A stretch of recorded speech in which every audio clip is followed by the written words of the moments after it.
Hello.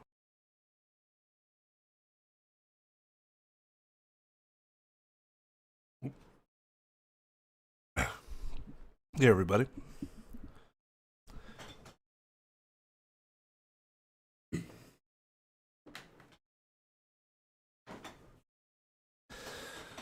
Apologies for the late start, but today was a busy day.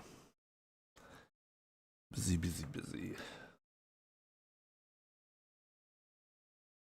Let's see here. There we go.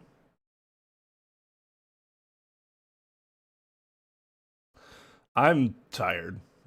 I'm not gonna lie, I am tired, but I'm also pretty excited to see the end of this case, so we'll persevere. We'll fight through. How's everybody doing? King Void, Diego, Ran, Maxim, Halucha, Dog, Marie, Creature. Hope you're all having a wonderful day. Yeah. Just give me a second to... Fell asleep at my desk. Not before stream started, but like at probably around like 8:30. It's been work. I woke up at like 9 and I was like, oh god, I woke up so disoriented. Don't like falling asleep at a keyboard. Even if you have made sure that the keyboard's out of your way, somehow your arm always manages to still touch the keyboard somehow. So make sure everything is saved and closed.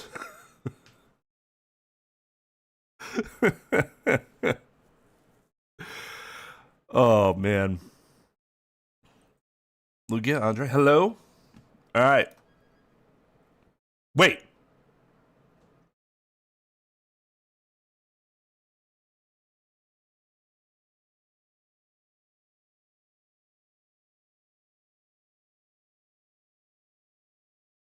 Oh, this is right?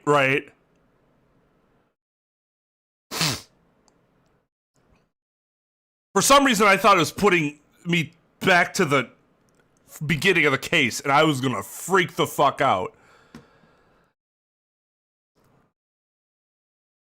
Alright, hold on. Let me... Sound's not on for you guys. There you go. Oh, nope, that is the wrong monitor. There we go.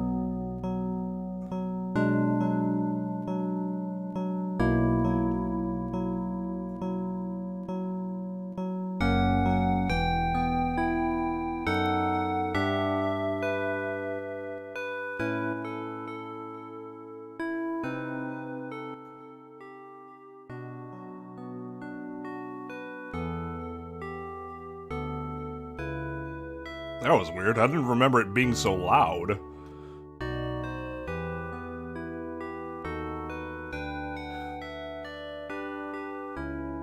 Oh, weird.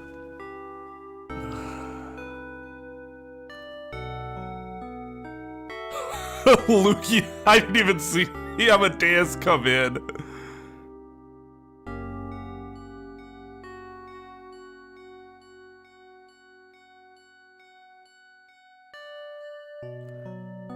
Okay.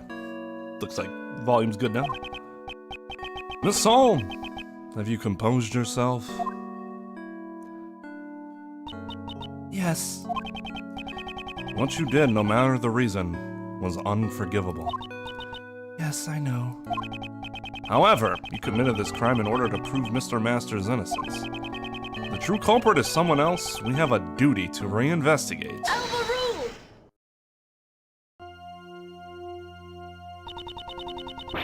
No false evidence from the IS-7 incident remains in the official case files.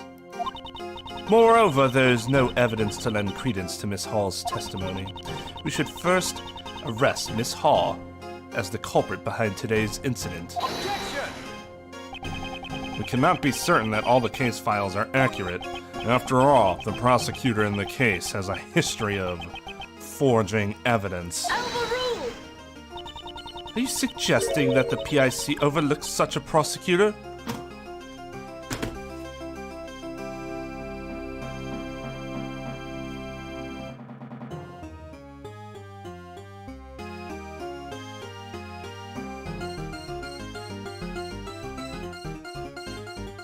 Oh! Oh!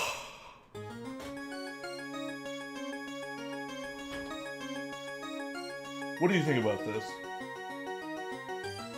It's fucking ridiculous, isn't it?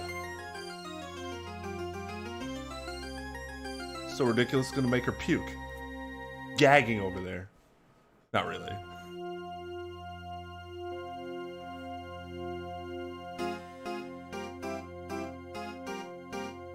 Oh my god, no, seriously. He was known for it. There were rumors everywhere, and they never had any inkling?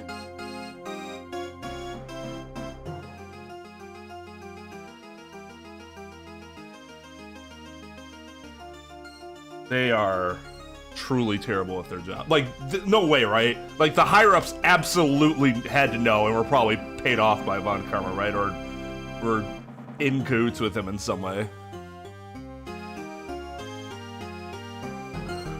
That is pretty damn fast. Although it's hating the organization more so than just her. Because, I mean, to be fair, with her, she's younger. I'm assuming she hasn't been on the PIC as long as some of the other people. And dude practiced for 40 years or whatever.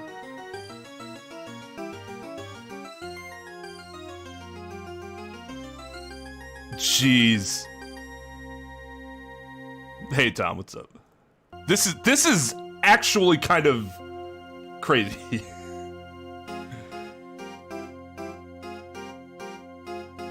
Well, if that's the case, they shouldn't be on Edgeworth's ass. Or maybe it's just that she doesn't like him.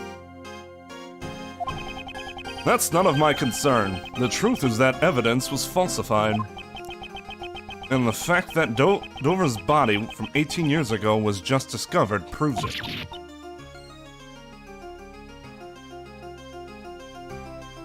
All he had to say is, hey, remember the fact that we just found his body? And she's, ugh! You can't overlook that! Prosecutor Edgeworth, I can see remnants of Prosecutor Von Karma within you. Oh, she knew who he was. She knew. What the fuck? Okay, this is actually kind of upsetting.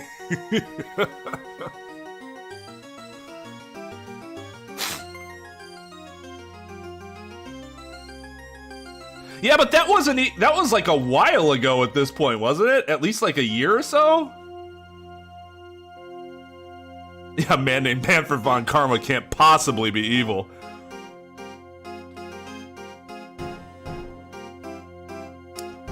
Yeah, I can definitely see, like, there being some explanation for, like, part of it.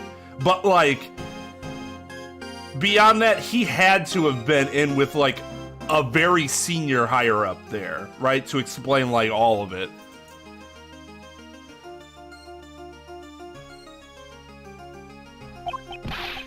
What did you say? No. I'm sorry. Can you repeat that a little louder? I seem to have wax in my ears. I think you might have just accidentally said, you see remnants of Von Karma in me. I just want to make sure that you couldn't possibly have said something so unforgivably insulting and stupid. You tried to deceive the PIC and fabricate the truth. Why do I have to keep stopping? Because every fucking line is pissing me off. Did we overlook such a prosecutor? You have Von Karma in you. You tried to deceive the PIC and fabricate the truth.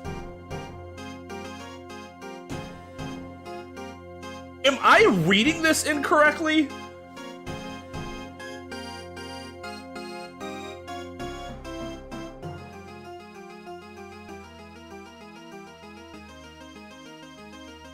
Hey, Inquisitor.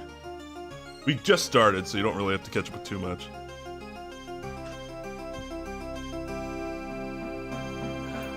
This is just... She pretends to not know who they're talking about, and then immediately it shows that she knows exactly who they were talking about, and thus knows exactly what the problem is. And she tried to suppress that initially. We're talking about a judge here again, remember. Let me inform you of my, or rather the PIC's logic. I acknowledge that Prosecutor von Karma fabricated the information about the body. However, he successfully convicted Mr. Master as an accomplice. I believe that the true culprit was Miss Curator herself. She even attempted to murder Mr. Gustavia today in order to pin the blame on him. Is that really what the PIC believes? I mean, she's a representative of the PIC, so in her capacity at least.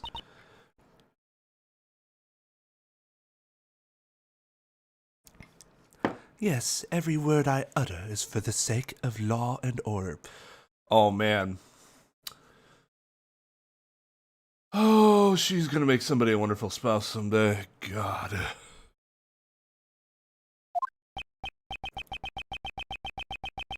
It seems she intends to hide the truth for the sake of the PIC. At this rate, neither Mr. Master nor Miss Hall will be saved.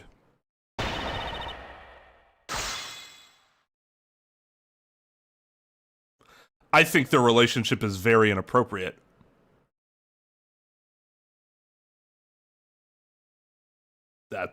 That's the bottom line. If that were here, that would not happen. If it were in the US, that would do a little more than just raise some eyebrows.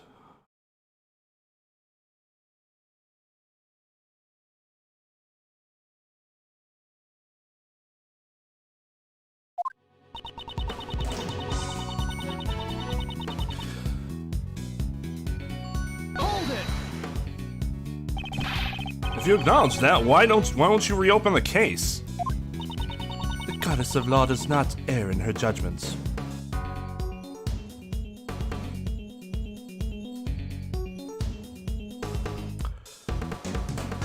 He violated the goddess of law. You understand that, right?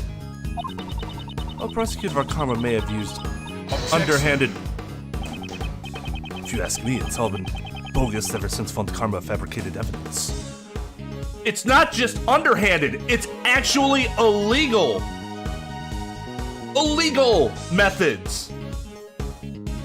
We're not just talking about, oh, he was kind of misleading there with the witness and was kind of scummy in the way he did it, but there actually wasn't anything technically. No, that's illegal. And you claim that justice was served. What is the PIC thinking? I can already declare my verdict. There is no need for further investigation. Let's hear your explanation on the matter, then. She is a fucking terrible, terrible, terrible judge. She's getting into Udgy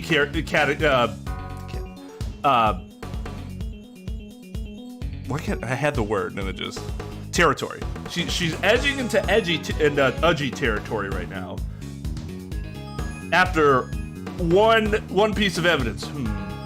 I believe I have enough here to declare a verdict. I do not believe I need to see any more. It is the verdict of the court that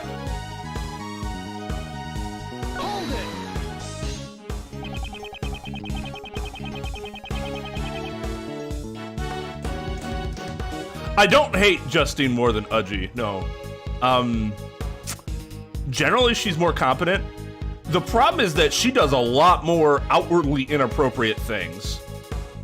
Whereas he's just kind of an idiot. She knows exactly what she's doing, and there's much more likely to be a judge. If we're talking about realistic judges, she's a lot more realistic than Udgy is. Because there are corrupt judges out there like that. Or not necessarily even corrupt, but just like super asshole judges like that.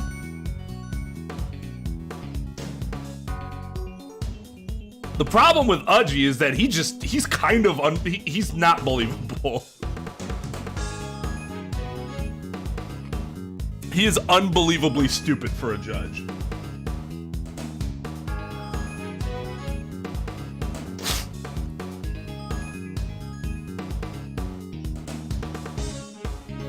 I will admit though, this game, his stock is raising slightly. Not a lot, mind you, but I'll admit, if you're playing the stock market game and you're looking to buy low on some stock, Udgy might be a good investment.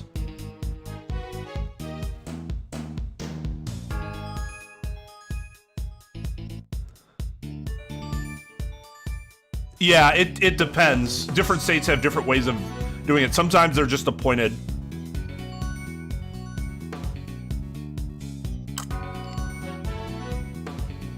They'll be appointed by the governor.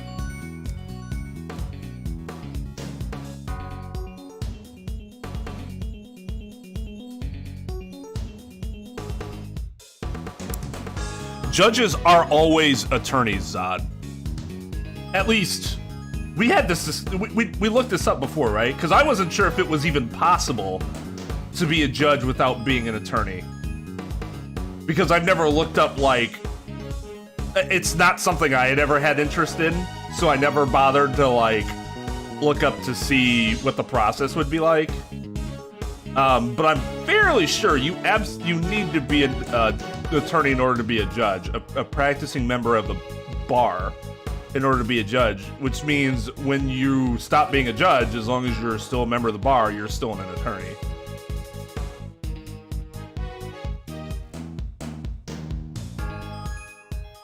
I don't know any judges personally that have done that, but I've known quite a few commissioners that have done that.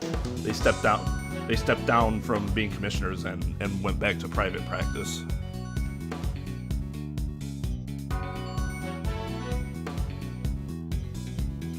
The judges I know that have retired around here, they all retired. They're done. I heard that the biggest factor in Mr. Master's conviction was his confession. If Prosecutor Von Karma had a hand in his confession, the ruling may not be just. The initial investigation was handled by Detective Rip Lacer. Have we met Rip Lacer before? I can't remember. Was this revealed to us before? Because I don't remember reading that word and thinking, wow, what a stupid fucking name that is.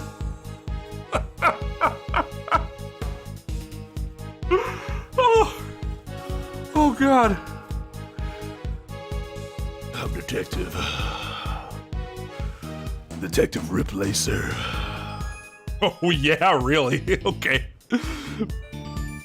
They did reveal the name. Okay, yeah, I couldn't remember. It's just like, wow. He was the one who obtained the confession, according to the official reports. All I can say is that the ruling has already been handed down. What? Oh my God. Jeez, why does Courtney have to be so stubborn? Is the PIC so high and mighty? They sure seem like the arch enemy of prosecutors, to say the least. So they're kind of like what the police are to great thieves. Actually, they seem very pro-prosecutor at this point. It doesn't really matter how Von Karma got the verdict. The most important thing is that the goddess of law is never wrong.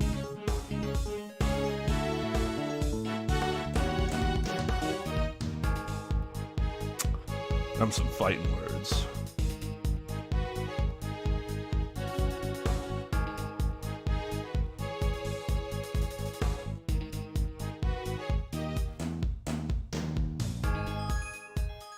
For the likes. Thanks for the likes. So they're kind of like what the police are to great thieves. Says the great thief who nonchalantly works alongside the police.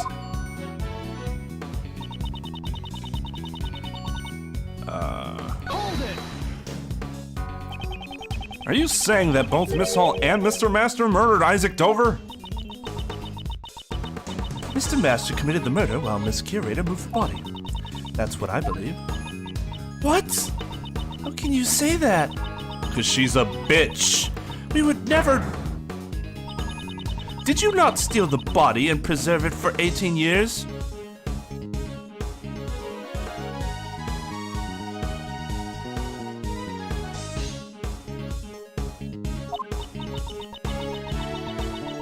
Leading question. She has already confessed to her crimes. Now is not the time to judge her of her past crimes. In that case, let's judge Miss Hall for her current crime.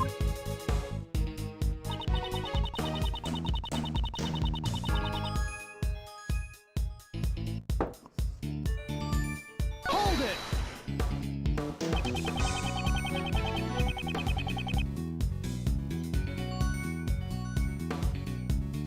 Okay, but... And I've made this argument before, so I'm not gonna go... I've, like, gone off on this before, so I'm not gonna stay on it too long. But just because the game says he's never gotten a verdict wrong doesn't actually mean he's never gotten a verdict wrong. You can't ever be sure that a judge never got a verdict wrong, even if their decision has never been appealed. That doesn't mean they didn't convict somebody wrongly. It's not like the game's gonna be like, well, it's been discovered that actually 4 people that are still in prison were incorrectly convicted. No, as far as they know. As far as they know. And we know that these prosecutors forged evidence all the time. I think it's pretty, well, not all of them, but Edgeworth and, well, Edgeworth had, there were whisperings, but we know Von Karma did, for sure. And we know Phoenix did. That would lead me to believe that, no. There are probably some very questionable decisions that he made. To me, this isn't a situation where the game says it, so, you know, must be true. I think it's garbage.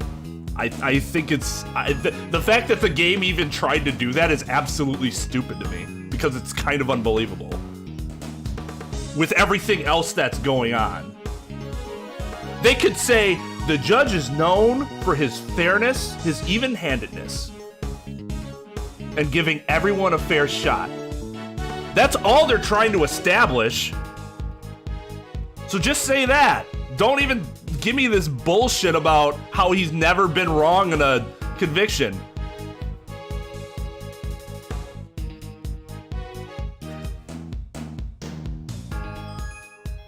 I mean, those are alternate timelines, and then yeah, he's gotten it wrong there, right? Each game over is a separate timeline. Well, it depends on what you're doing that would cause the bailiff to come after you. What's happening in this situation that would cause the bailiff to tackle you?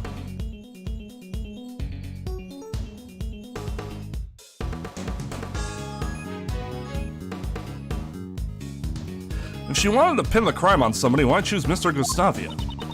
Perhaps Mr. Gustavia suspected Miss Hall was the criminal. Oh wow, so your reasoning as to why she did that to him specifically is wild speculation. As he attempted to confirm whether or not the Gemini sculpture was genuine, he was caught in a trap meant to silence him forever. Can you prove that theory? Mr. Gustavia is currently teetering on the brink of death. There's probably no way to prove it unless he regains consciousness. In other words, there's nothing we can do for now. That can't be true. There must still be something we can do. That would be, oh God. This is a nightmare. You still don't get it, do you? Allow me to give you a clearer explanation. We already have both ample evidence for both the IS-7 incident and today's poison gas incident. I think you'd have to re-examine all the evidence for the IS-7 incident. You can't just say that after finding out that the body autopsy was forged! Hold it! By ample evidence, you mean... For the IS-7 incident, we have a body, the murder weapon, and a pair of suspects. For the poison gas incident, we have the 2 chemicals and Miss Hall's confession. Furthermore, I have finished collecting all the evidence necessary. For your own PIC hearing, Prosecutor Edgeworth. What? How can you say something like that so casually? Huh, Miles, you know you're always welcome to join the Edgeworth law offices. Judge Courtney, I'd like to ask that you refrain from making such needless remarks. I understand, though regardless.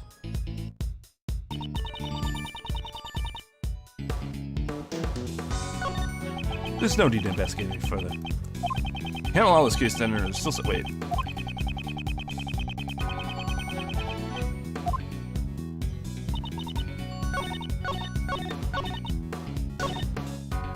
Hold it!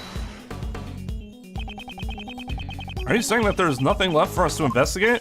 That's actually exactly what she fucking said. We have already exhausted all ends in regards to the evidence. This court will accept no further deliberations. I shall now deliver my verdict for the defendant, Catherine Hall. I hereby pronounce you... I swear to fucking God, if you try to make a guilty verdict outside of court, I will have your badge. Hold it.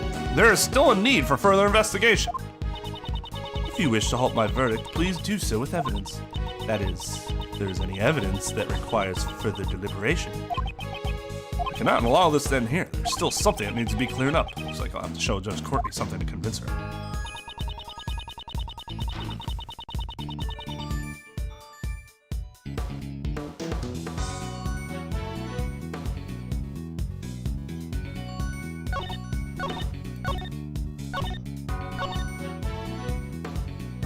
Alright, what do we still need to...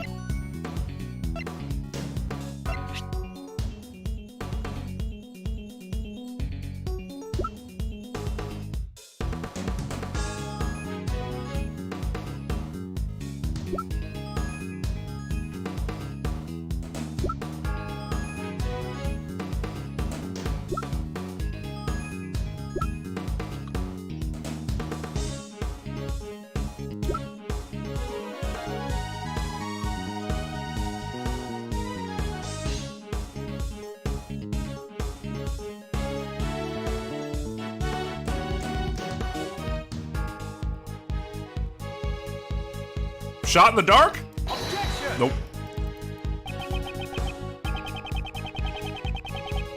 It is odd that it says the son would always visit up until the finals, and then he went missing or something, right?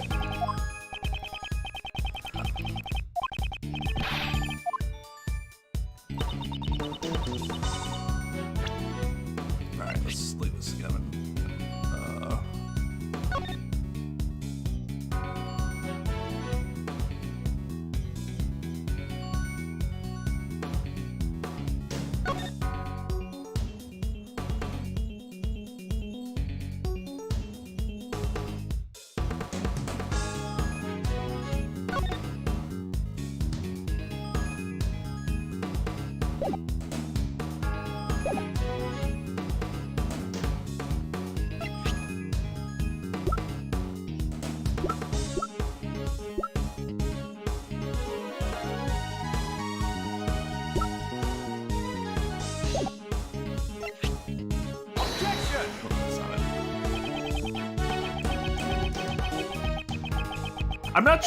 I'm interested. I'm not sure if they want us to do something, present her something from the past or the present.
What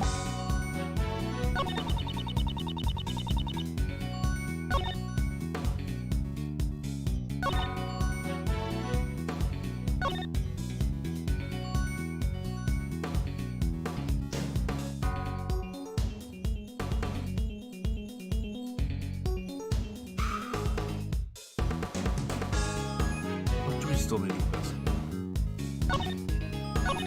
I mean,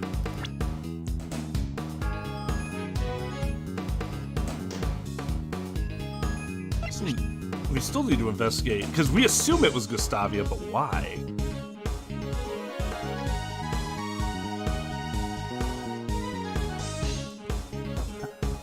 I don't.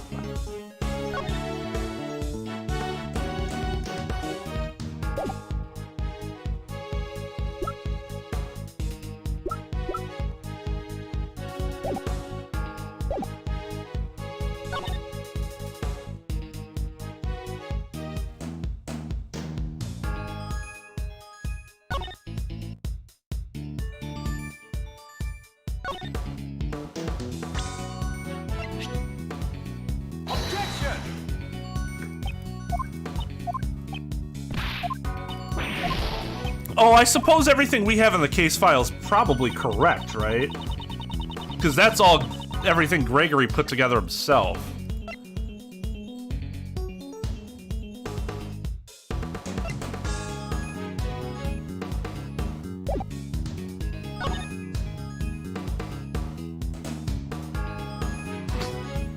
I want to see what the statute of limitations has to do with investigation. She's not claiming anything regardless of regarding the statute of limitation. Hey, Scarlett. They do have a judge's badge. It better be amazing.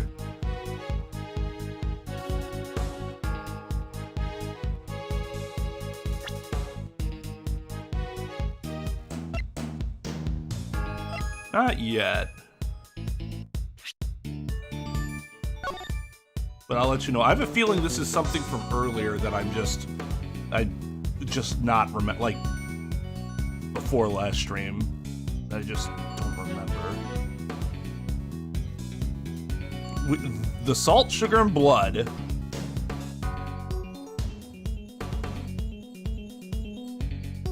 That's from the, like, it drained into the fountain, right? Because that was his body, because he was in that case.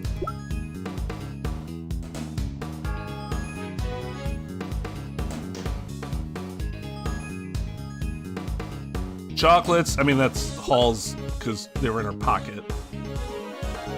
Hall had the blue tablecloth. I don't know exactly what else would be interesting here. We talked to Delicia about her thing, and Courtney's just there.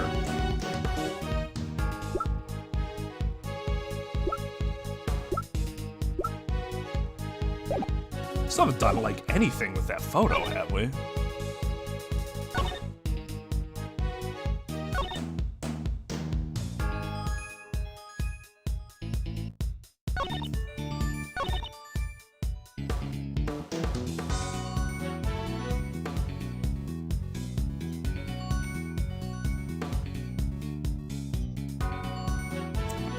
That's how it really looks. It's cool. I actually really do like the idea of badges. They're a lot cooler than our laminated cards. No, she doesn't really make sense. And this would seem to indicate that I'm supposed to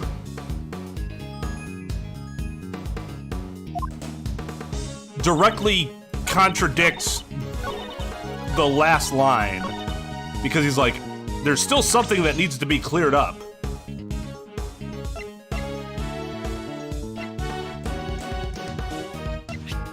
Objection! I was just guessing there.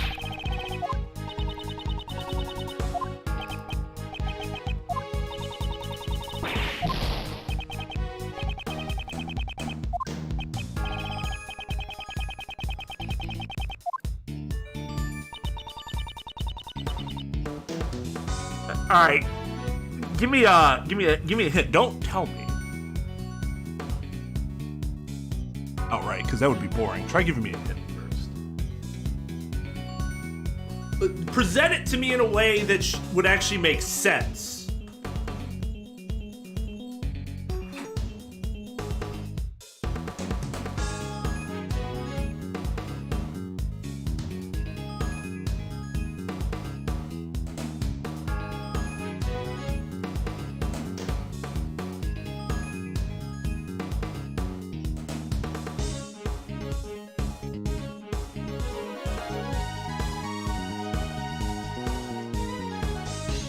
Okay. No, going back to what you said, I honestly don't remember which ones are the new statements versus what she said earlier. Which ones are the two new statements? This one?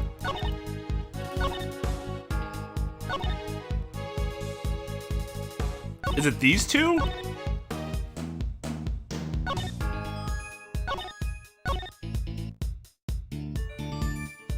I'm pretty sure this one was new. Because I don't remember her saying this earlier. Yeah, okay. Okay, so it's on... So I was on the wrong thing. So it's on the poison gas.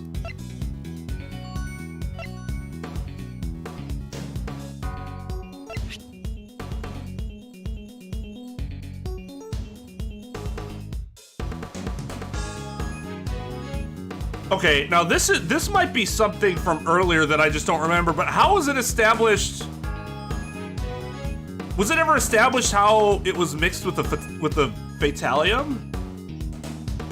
We know about the normalium because that's in the teapot.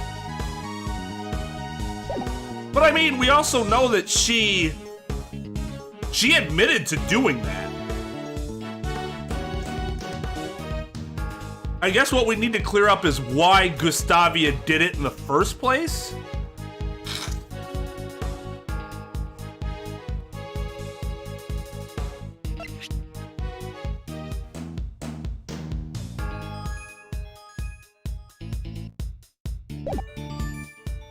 Was he trying to...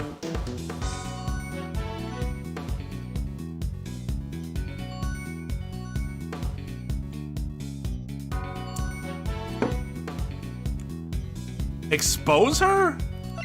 Like, what would he have been doing? Otherwise, other than, you know, why she set him up in the first place.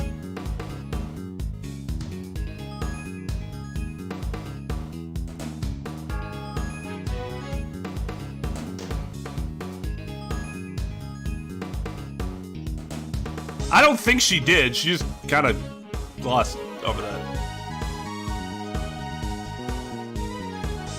Oh, that is awesome. Maybe I wonder, well, I probably can't get a real one, but maybe I could get a replica.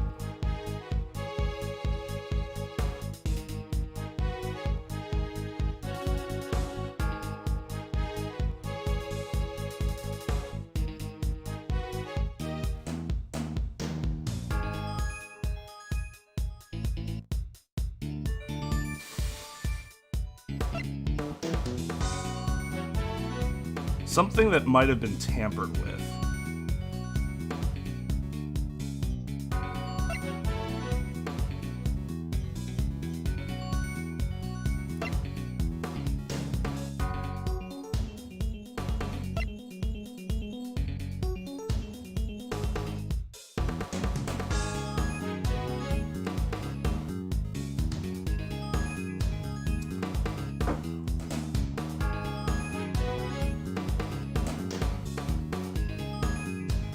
The thing that connects the two is that the body and the sculpture were still frozen. That's the holdover.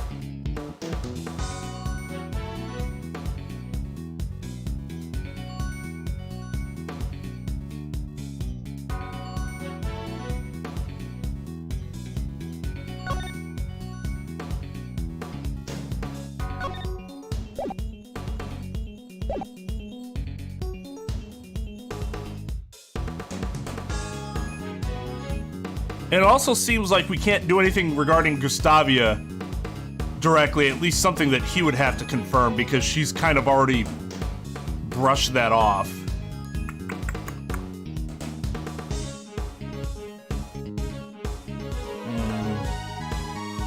I would like to figure this out, but I also think we've probably been on it a little too long. I don't want to keep dragging it out.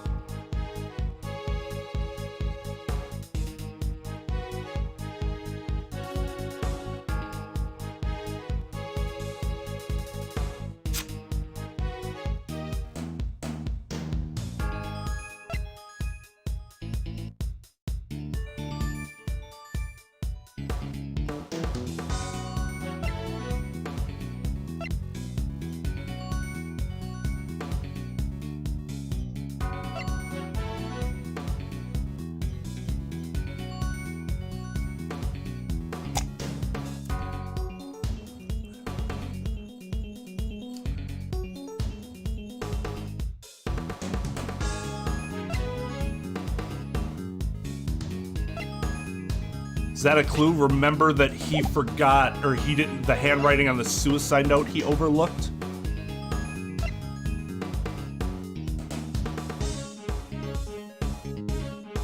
What did he overlook? What could he have overlooked here that would be similar to that?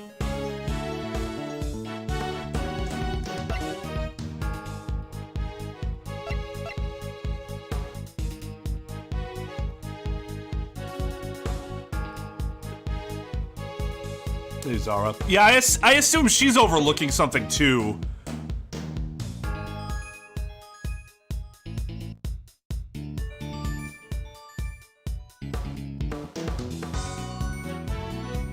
All right, creature, what's your clue?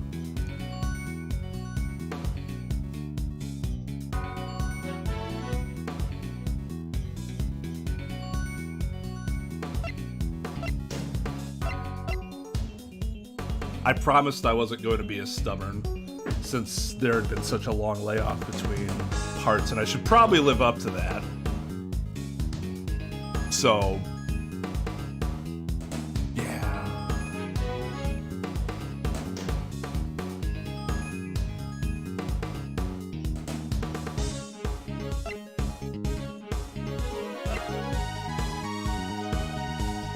This. Objection! I dismissed this earlier, and I gave you guys my reasoning, so I'm very curious as to what I'm forgetting here. There's one piece of evidence from the IS-7 incident that remains unsettled. Take a look at this. This is the forensic results from the Gemini sculpture that melted in the Winter Palace. According to the results of the analysis, traces of someone's blood were found. What does this blood belong to? I thought didn't they test that already? Isn't it Dover's blood? Apparently, that's where my fuck up was. I thought they had tested it already. I thought I remembered that they had tested it, and it was Dover's. Obviously, that wasn't correct, and that's what fucked me up.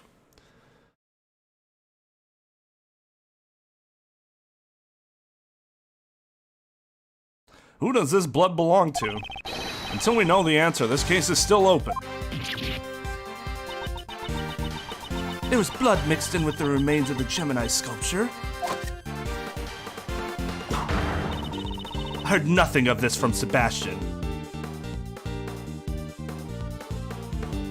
I mean, I can see why you guys wanted to give me a hint, because I'm pretty sure you heard me say exactly, we know it's Dover's blood. Obviously, I was wrong.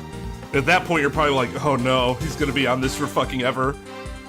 I heard nothing of this from Sebastian. This was a report from Detective Gumshoe. I had planned to tell Mr. DeBest myself. So even though you had no investigative authority... I hate when I say it like that. So even though you had no investigative authority, you still did as you please. I shall report everything that transpired today to the PIC. I will not avert my eyes from the truth, nor shall I overlook the mistakes of the past. That you allowed, by the way. If you wish to report my actions to the PIC, be my guest. But in exchange, I want you to let me investigate this case to the very end. It's not my place to decide such things.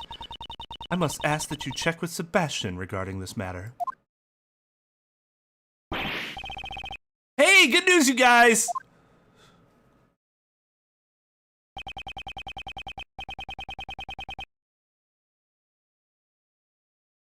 Oh, it's teetering on life and death, and now we can't be sure. I'm not sure we'll ever be sure. Hey, guys, he's back! Oh, well, don't I look like quite the fool.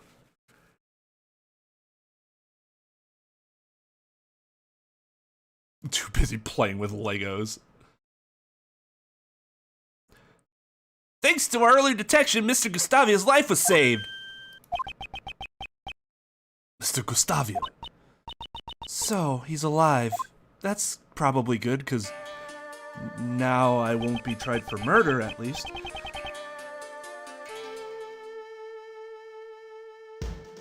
Would you be the ones who saved my life?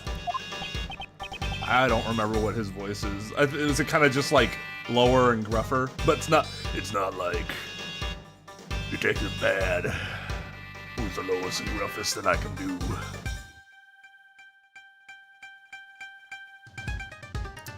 Hey, Mr. Gustavia. You are Sir Assistant, are you not? You've grown so big this time. This one is your assistant, then? No, I'm... He's an assistant candidate. I'm Gregory Edgeworth's son. I am Miles Edgeworth, prosecutor. The twist of fate. I am in your debt. It is thanks to you that I have completely recovered. There's no need for thanks. Since you're alive, we can reach the truth behind the incident 18 years ago. What do you speak of? While you were unconscious, the truth has started to come to light. You may be Isaac Dover's murderer. Oh shit, wait. No, wait, I'm back in a coma. Little did you know, people in comas don't snore. I actually don't know if that's a thing or not. Is it like normal sleep, or sometimes they might snore and other times they might not?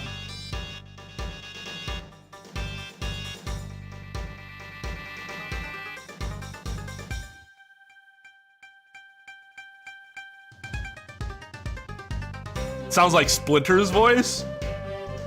I'm pretty sure that's not what I did before, but I don't remember what I did before. Dude, that dough should explode in his face. What? Really? Miss Hall was looking for the criminal behind the events of 18 years ago. That's why she set up the poison gas in the Pisces case. Mr. Gustavia, the events of the incident 18 years ago. Tell us what really happened. So you wish to remain silent? Nah, I think he's just meditating. He can sleep standing up? What a useful skill to have! Meditation is different from sleeping, though. Mr. Gustavia, please tell us what you did 18 years ago.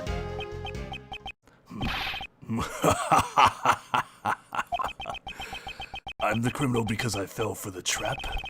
That's not a very funny joke. I'm a victim, not a culprit. Mr. Gustavia, it has not yet been made clear whether or not you are the criminal. This is only their baseless speculation. You would know what baseless speculation is, don't you? Do not concern yourself with the drivel of a prosecutor without jurisdiction. At least there is one person here who understands. My name is Justine Courtney. I am a judge. If you would like, I would be happy to assist you.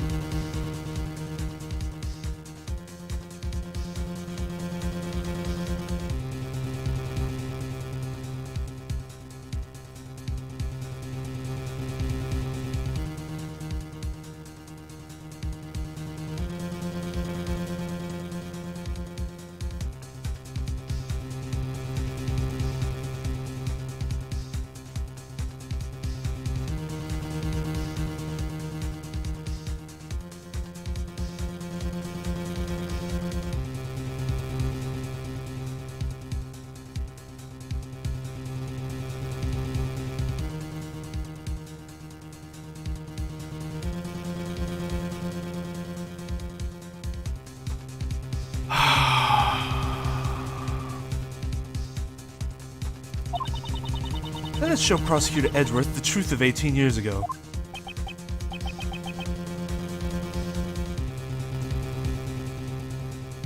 Understood.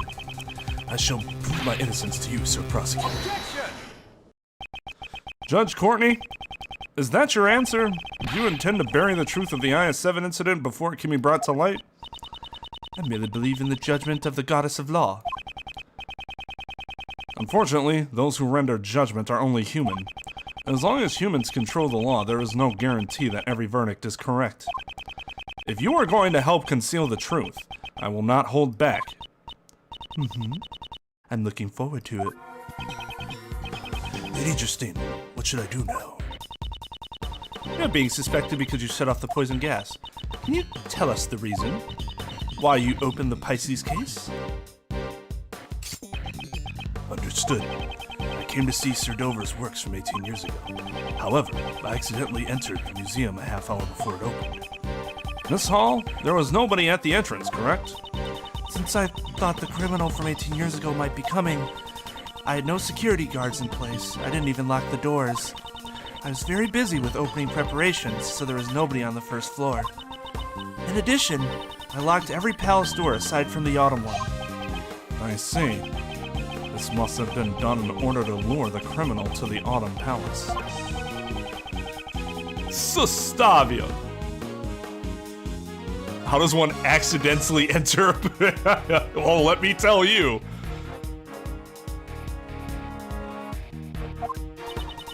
It's already suspicious that he snuck into the museum in the first place. The gallery should remain silent. Unless you have evidence that can prove his testimony false, I will not allow any objections. Gallery? This isn't even a courtroom! Bet somebody fucking told her that. Now then, why did you open the Pisces case? I wished to view Sir Dover's handiwork up close. The Gemini sculpture. No, it was actually the Pisces sculpture, wasn't it? The lid had been frozen shut, so I borrowed the burner to open it.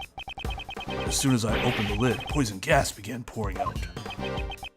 That's quite a convenient testimony. Sounds like a total lie, doesn't it? There are parts of Mr. Gustavia's testimony that I have issues with it as well. However, there is no evidence to disprove it. See, this is what kind of brings me back on her. If I remember in the last case, even she was still like, I'm not buying this. There seems to be something that's off here. So at least she will, like, when pressed, will finally be like, hey, let me use my brain. But that's... Would it not make sense for suspicion to fall on Lady Catherine before myself? She may have intended to release the poison gas haphazardly. Objection! Kate turned on the sprinklers as soon as the gas was released. She was specifically targeting the person who triggered the trap. Mr. Gustavia, you are her only target. You are willing to accept the words of this criminal as the truth? Miss Hall must atone for her crimes. However, the same can be said for the criminal from 18 years ago. Sir Prosecutor, it seems you wish to suspect me to the bitter end. However, I had no reason to murder Sir Dover. There is no evidence to suggest that I killed him. You cannot suspect me. None! Mr. Edgeworth, can't you prove that Mr. Gustavia is the criminal? All we know for sure is that Mr. Gustavia fell victim to the poison gas. No matter how strange his behavior was, it won't prove he committed the murder. But that's... Mr. Shields, is there nothing we can do?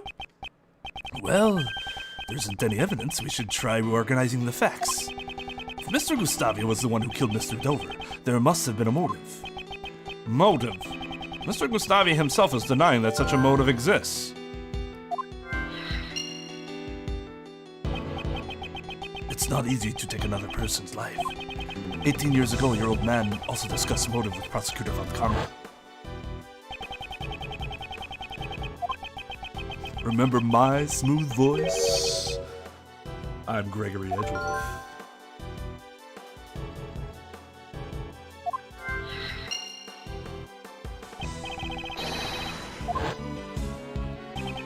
We couldn't talk with Mr. Gustavia 18 years ago, but this time things are different. We've connected everything we've learned so far. The truth might be revealed. Yes, I suppose so. It seems I must re-examine the information from 18 years ago. I must recall all the details that have remained unexplained.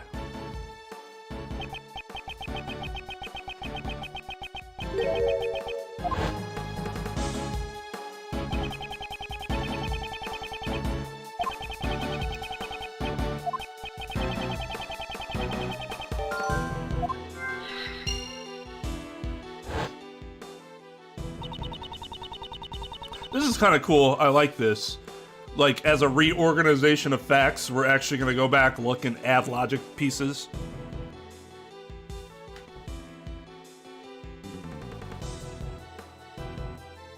I saw it was frozen, so I unfroze it. Okay, yeah, because the frozen statue's supposed to be frozen, you numbnuts.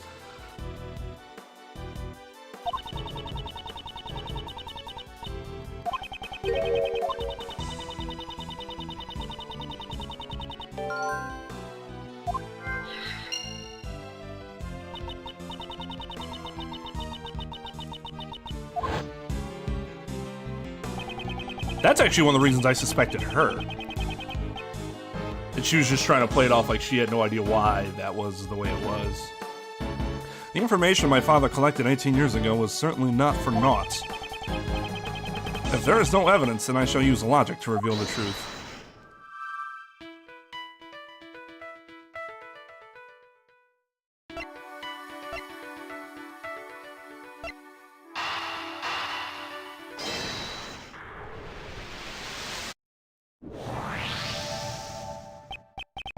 Mr. Gustavia, you collaborated with the victim, Isaac Dover, to create your desserts, didn't you?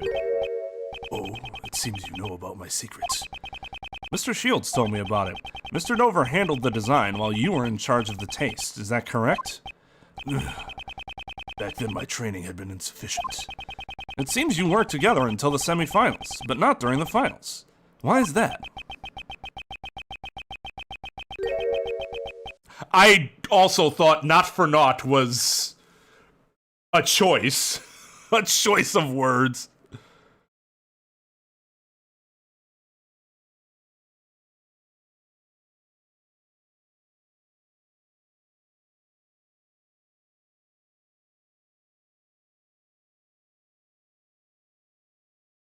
I wouldn't say that.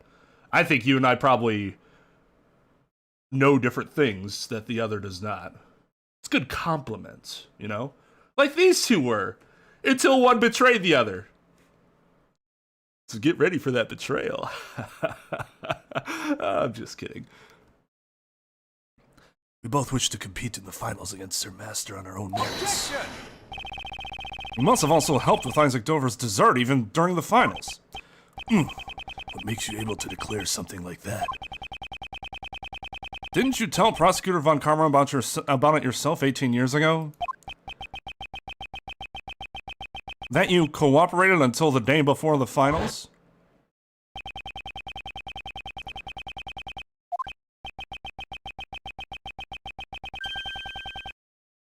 But God help me if I ever get deported.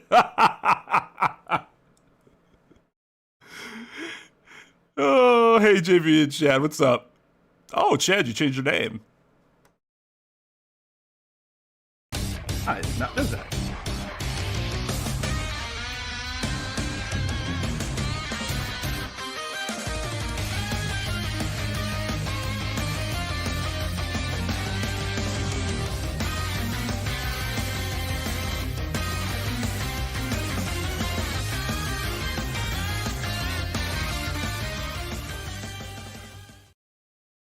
What did I have?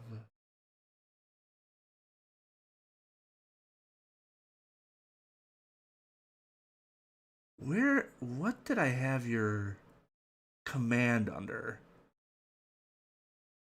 I know I gave you a different name because the angel command had been given to Angel Fish Queen already.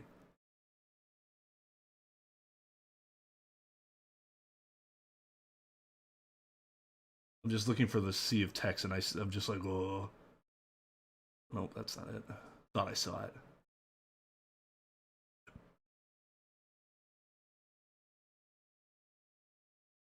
Wait, pre-sequel? What the hell is a pre-sequel? Is that really a thing? Or do you just mean prequel? Hold on.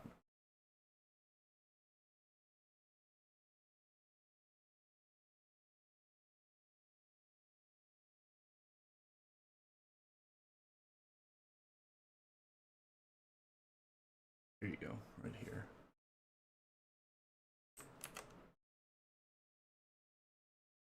We'll just do it this way. It's gonna be easier than me trying to look through this whole list.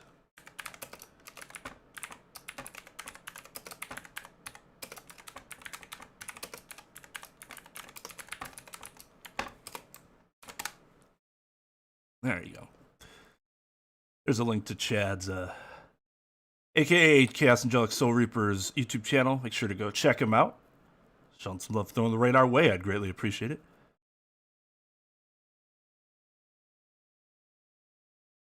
Oh, okay. So they put a game in between Borderlands 1 and 2. Yeah, that would be a pre-sequel, I suppose. I didn't know that happened. Interesting.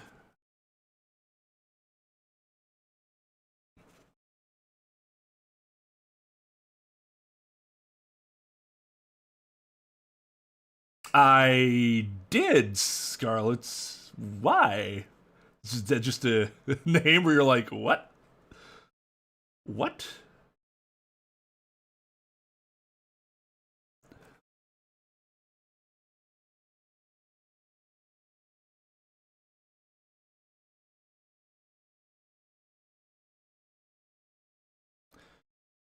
Is that like...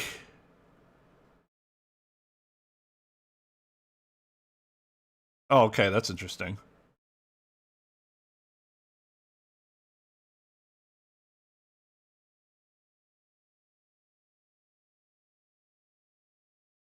Ah, gotcha. Okay.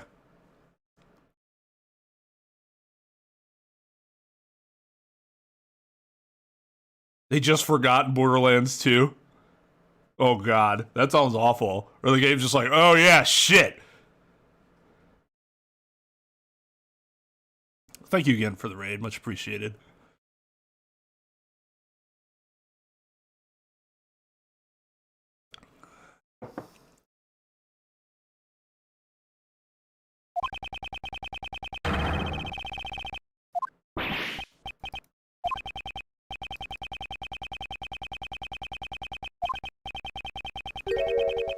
Objection. The best. The absolute best. Didn't somebody say it was Phoenix's? They just turned it down really low. This is to remind you guys that if you ever turn anything into, what is it, F minor? Or G minor? It sounds evil as fuck.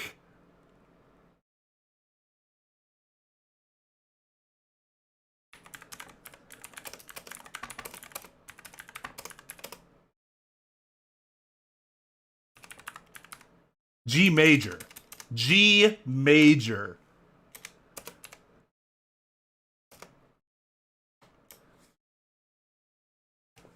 Go look up songs on YouTube that you know that are converted into G major. They are frightening. Why did Isaac Dover not help you in return?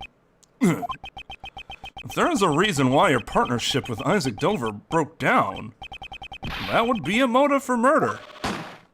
Oh, it finally busted. That could be a possibility.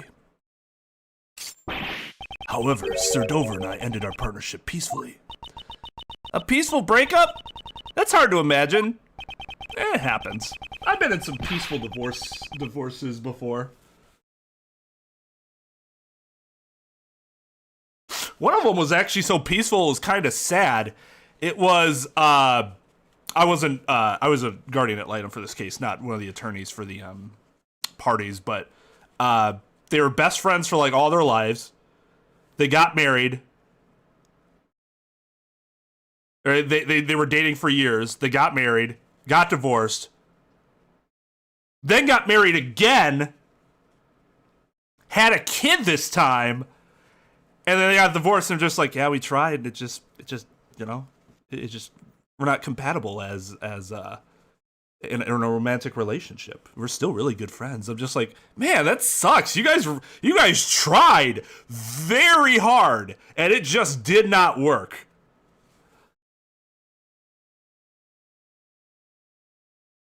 Like, a lot of times you see these relationships, you're like, yeah, they shouldn't be together. Jesus Christ, this is messed up. But that was one where it's like, oh man, I feel so bad for you guys. Because now you're in like your 40s and, well, no, they weren't that old. I think they were late 30s. But like the prime years of your life are starting to, you know, you're not entering your prime, let's just put it that way. And you tried really hard and it just didn't work. That's they're just like, yeah, we just know. There's something sad about that acknowledgement, right?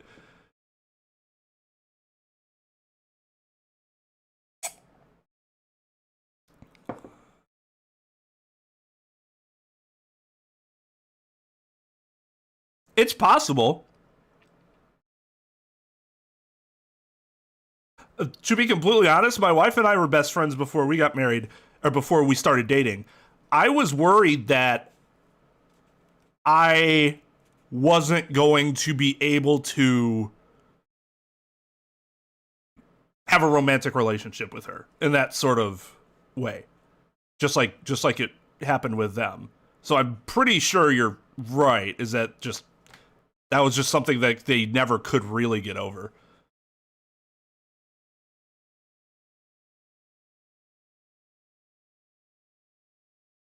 But I got over it. I got over it personally, so that's not our that's not something we have to worry about. But yeah, it just, I don't know, man. Platonic soulmates, yeah. Yeah. It just sucks if you're platonic soulmates, but you try to be more than platonic and it just doesn't work out. Because like both of them could have been best friends throughout their whole lives, but actually married other people earlier on, you know? I'm sure they don't regret it, but you can't help but wonder, like, man, if they hadn't made that decision, would they be happier? I don't know. It's probably not the right way to look at it, but whenever there's a kid involved, I always like think of the what ifs. But in this case, it seems like the kid's gonna have two very loving parents, at least, that don't have a bad relationship with each other, which is very good. Very good. Obviously better than a lot of the cases that I'd been a part of. Not to mention, it's absurd to think that I killed Sir Dover in Sir Master's room.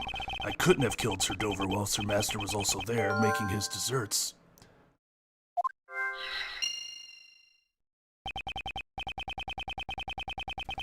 In other words, there is no way I could have committed the murder.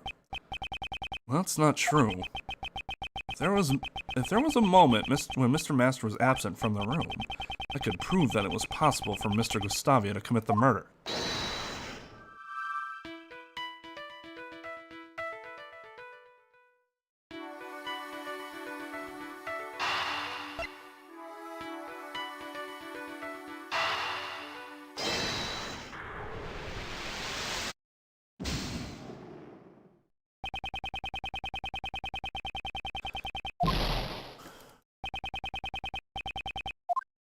Oh, it's the...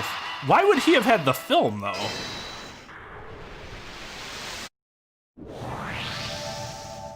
Well, that's interesting. So he had to have taken the camera. Okay. If he had photographed the contents of the angel's recipe, he wouldn't need to steal it. Perhaps Mr. Gustavia used Mr. Master's camera to take the pictures. If he had stolen the actual recipe book, the police would have found out.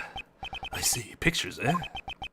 The problem is the time at which he entered Mr. Master's room. Mr. Gustavia could have moved around freely during the afternoon tea, right? Because it seems both him and Mr. Dover did not participate in the afternoon tea. Okay. I tried to build on what he said right away, but it would have made sense to just connect the other dots first. That makes sense. If I remember correctly, the only time we can prove that Mr. Dover was still alive is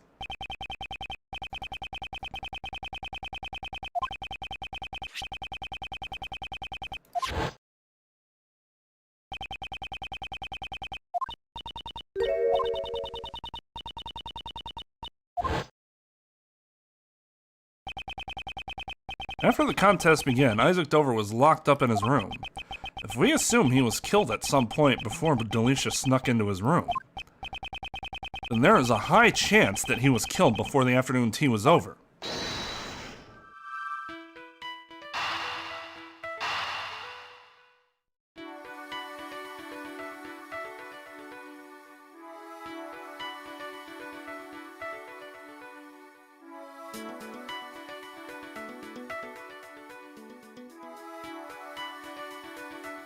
Turn the kid against the other parent.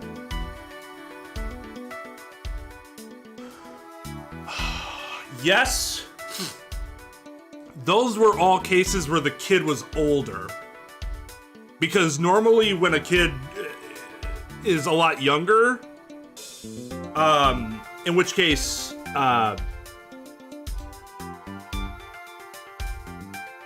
you know, they're just not as involved with the conflict because they just don't understand as well. They generally won't parrot very well what the other parent is saying. But older kids that have been sort of poisoned, so to speak, I've definitely seen that. Or I've also seen where it's not that the kid has explicitly turned against that other parent, but you see it in their behavior, in that they do a lot to manipulate and take advantage of that other parent, of their, like, guilt.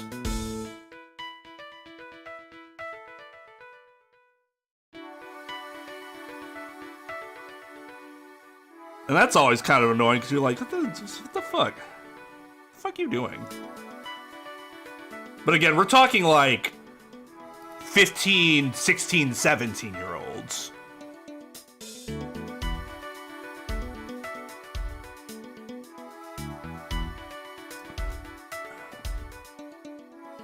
My partner's actually handled a couple cases like that too, where he consulted with me.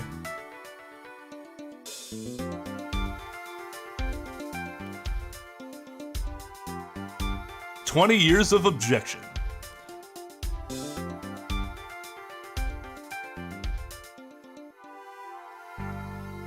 See,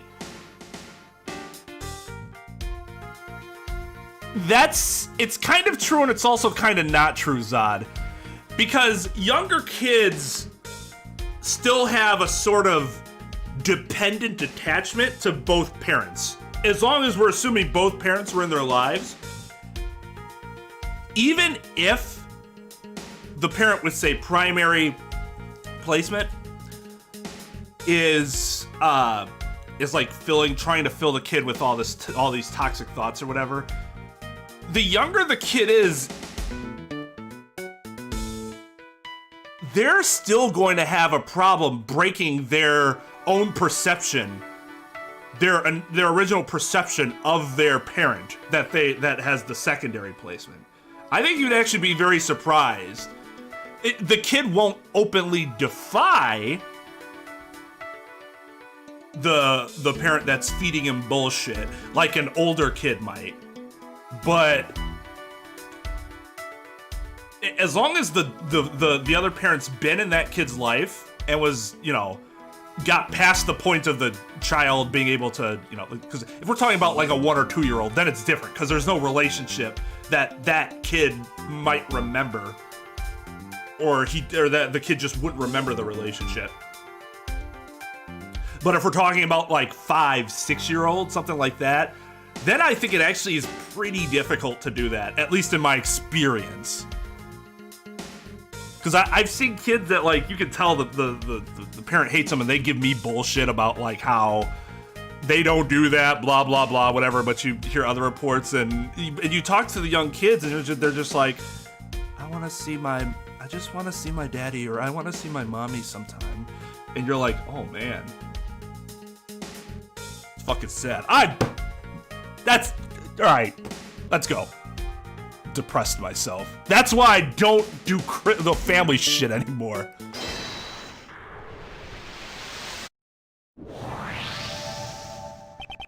Isaac Dover was alive up until the afternoon tea began. Ergo, that is the only time when Gustavia could have killed Dover.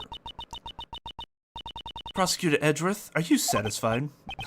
Sorry, but I am far from satisfied, because I am finally starting to see the truth behind this case. Are you saying you have found some evidence to show us that truth?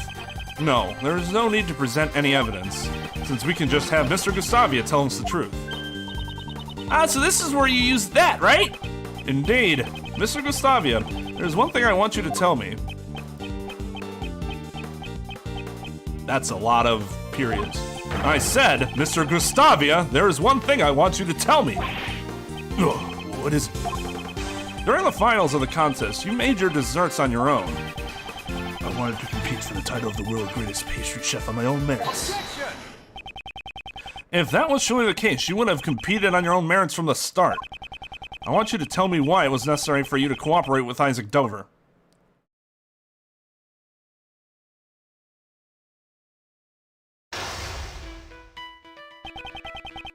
During a contest 18 years ago, Mr. Gustavia collaborated with Mr. Dover.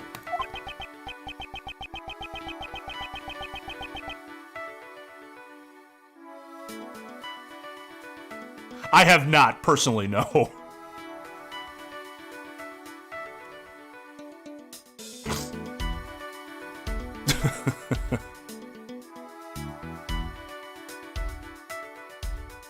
I mean, I've seen some female judges without their robes on, but we're talking about in their capacity as a judge, right? Or like some sort of official capacity. Yeah, we played chess in the middle of the hearing. Wouldn't that be a fucking weird way to go through law? Now it's time for the chess game. They were police officers. Sexy police officers. I wonder what made them decide to cooperate in the first place. That's what I need to draw out from him, but seems he pretends to meditate when things aren't going his way. First, I'll ask him about why he collaborated with Mr. Dover. The truth has been hidden for 18 years. That ends today.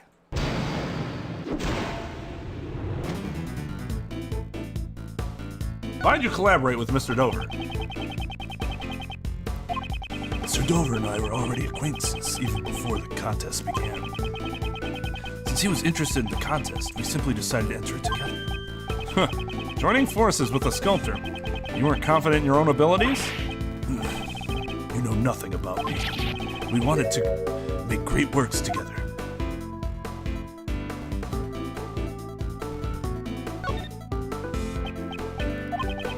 Sir Dover's son and my own attended the same elementary school. We all got along well from the start. Really? So were you going to share the title of world's greatest pastry chef together?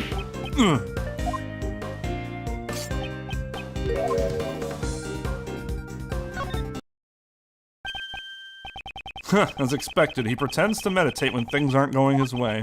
Mr. Dover was a sculptor. I doubt he had any interest in the title of world's greatest pastry chef. In that case, where did his true goal lie? Indeed, my goal was the title of the world's greatest pastry chef. However, Sir Dover's goal was the grand prize, the angel's recipe. I see. You cooperated because your interests were aligned. But there must have been a reason why your partnership soured. Sir Prosecutor, I'm the victim of a poisoning. If you're going to suspect me in this matter, perhaps I'd better return to the infirmary. Wait a moment! In that case, you should end things soon. I'm not a patient man. Seems he's trying to leave. Can't let that happen.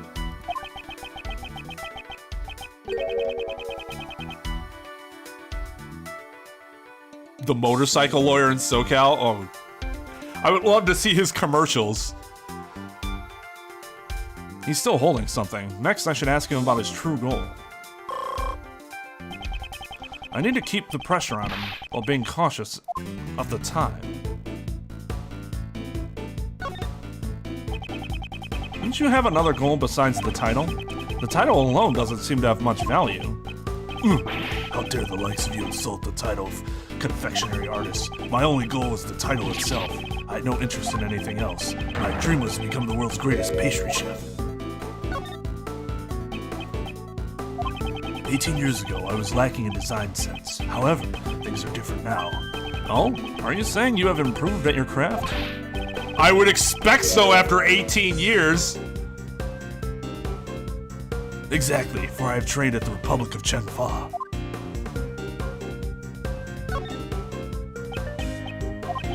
Yes. At the time, I also studied Mr. Master's works. I would often watch his show with my son. So, you were studying Mr. Master's work to improve your own skills. If you had his recipes, perhaps it would have been easier for you to become the world's greatest. Perhaps. To a pastry chef, Sir Master's recipes were worth their weight in gold.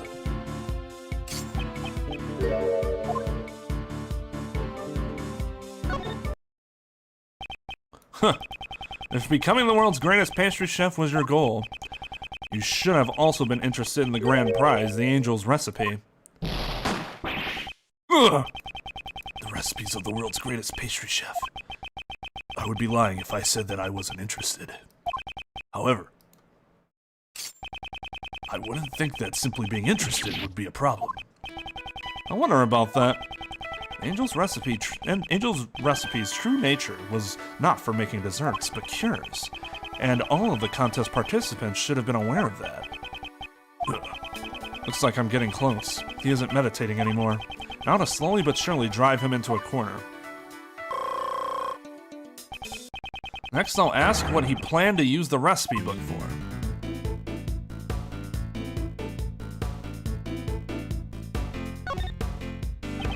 Did you intend to win the Angel's recipe and use it to make desserts? Of course, if I obtained the Angel's recipe, I was going to use it in my training. I hear the Angel's recipe was worth a lot of money. I don't know the exact details, but that recipe book was much too valuable to be sold.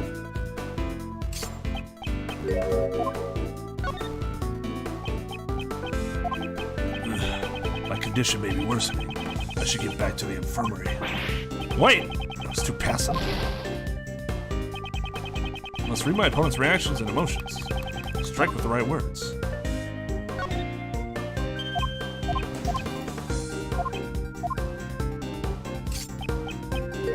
Oh yeah, I'm supposed to attack when he meditates, duh. You seem to know a lot about the book.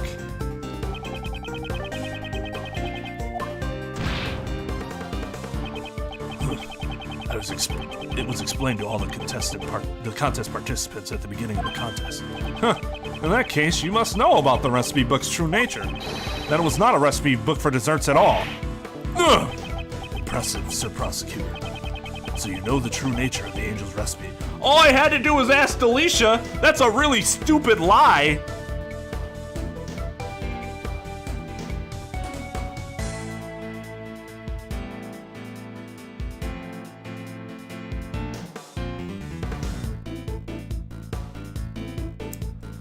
Has a suit under his bike leathers. That actually does seem wonderfully cheesy.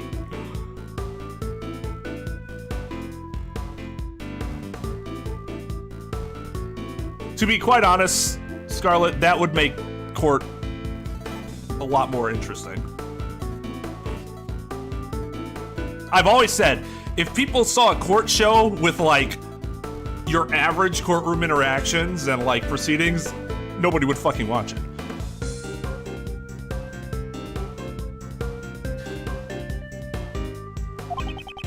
Angel's recipe. Some have called it the ultimate recipe book. It contains formulas for new medicines that were not yet on the market. You know the recipes were actually formulas for new medicines. This could be a useful clue. The Angel's recipe. Did you know its true value? Silly question. Contains Sir Master's best dessert recipes. Any pastry chef worth their salt would want it. Looks like that clue will come in handy. You may have studied design in Chengfa. However, your skills in lying could use more work. I hate when they do this. You just said earlier, the Angel's recipes contain formulas for medicines. You weren't interested in desserts, you wanted the medicine formulas.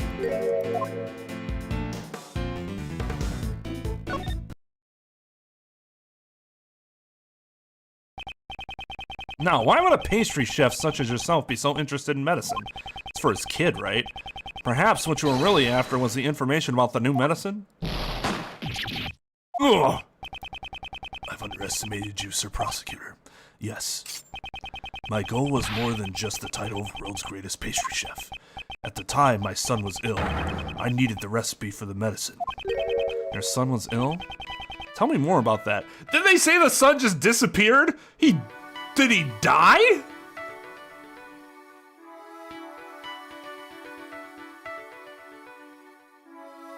We have to make sure they're in tune. we have a very locally famous lawyer like that he has a rep. Everybody fucking knows this guy. He's like the most recognizable lawyer in the region, like our southeastern Wisconsin general area, and like people meme on him a lot because he's cheesy, you know, in his commercials and stuff and his slogan. But like, I tell people like, hey, you know, I know like he gets memed on a lot and people make fun of him or whatever, but the attorneys working under him are actually pretty good. They're pretty good people. The firm has a really good reputation amongst the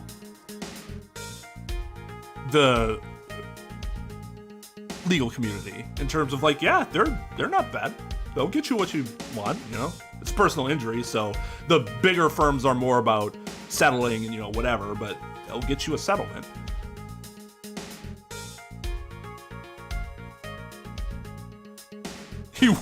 His son stole the recipe and went to pharmacist school, living out his father's secret dream. Oh, God. Then we have to bring his son in. If someone's ill, tell me more about that. To protect my son's honor, I can say no more. Judging by the worried look on his face, I must have struck a nerve. Next, I need him to tell me more about his son's illness. This is it. This will be my final move of the game.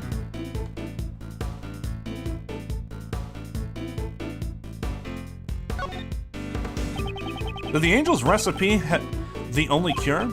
Yes, though the medicine is being sold everywhere now. At the time, the recipe book was my one and only option. That's why I continued making my desserts without joining the others for tea time. So you weren't interested in what Mr. Master was making? You sure seem confident in your chances of winning. I couldn't be bothered to pay attention to the other contestants' desserts.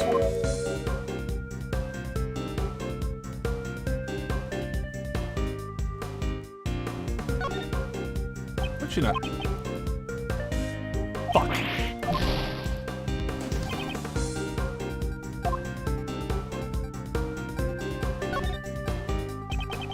Stop being a dumbass, Twain.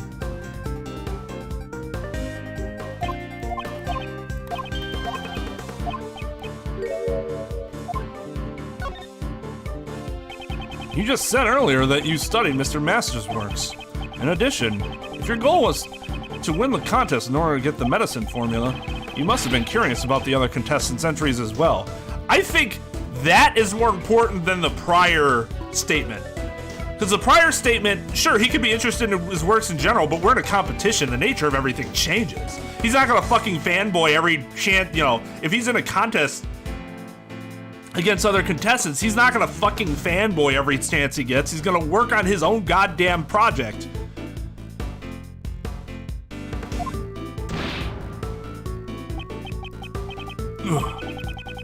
There was time to sample the other desserts during the contest, but none of their entries had any flavor. So I didn't want to eat any of it. I suspect I may have been a bit nervous as well. So everything he ate tasted flavorless. This could be a useful clue.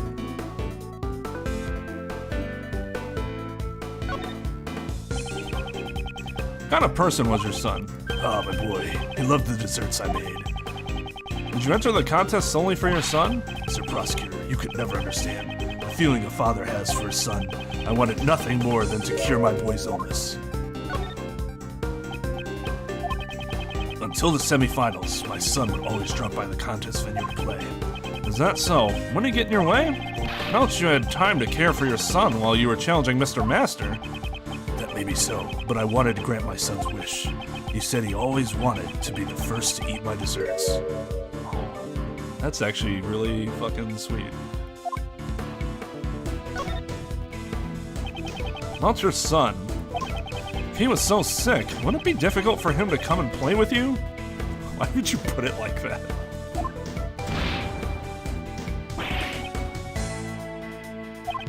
My son's illness wasn't life-threatening.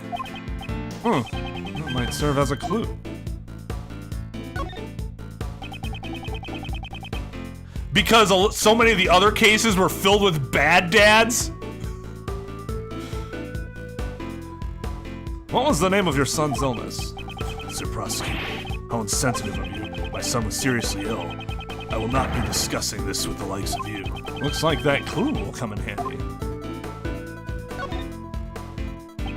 You told me your son's illness was not life-threatening. Is there really a need to be so secretive about it? It was enough to keep him from living a normal life. That must have been difficult for your son. I tried everything I could to cure his illness. It wasn't fair for the poor boy. He could never taste the desserts like he loved so much.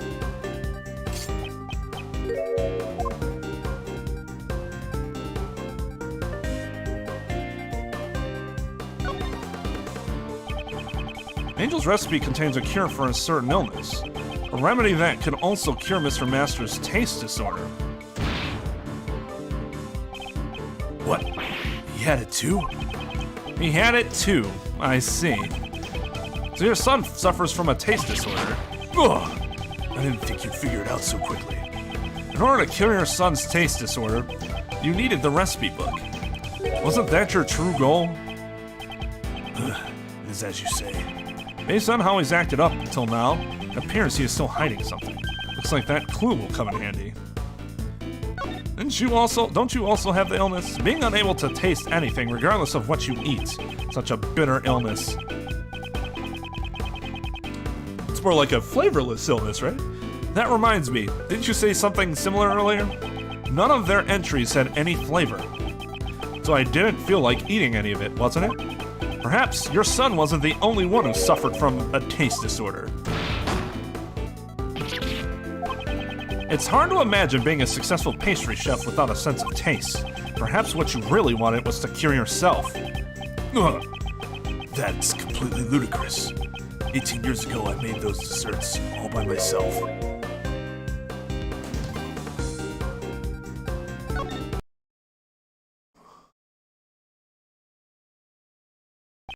Huh. It seems you've caught yourself in a contradiction. 18 years. Didn't you cooperate with Isaac Dover in the contest? You can hardly say you made the desserts all by yourself. Oh! You must take great pride in your abilities as a pastry chef, but to betray your pride and cooperate with another contestant. You did it all to cure your own disease. Well, okay. I guess he wasn't a good father. He's kind of a selfish prick. God, I'm on top chat again. Why can't you just default to live chat?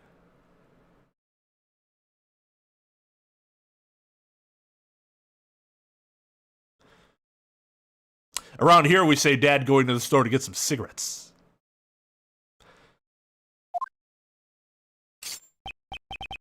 Well done, Sir Prosecutor. It's as you say.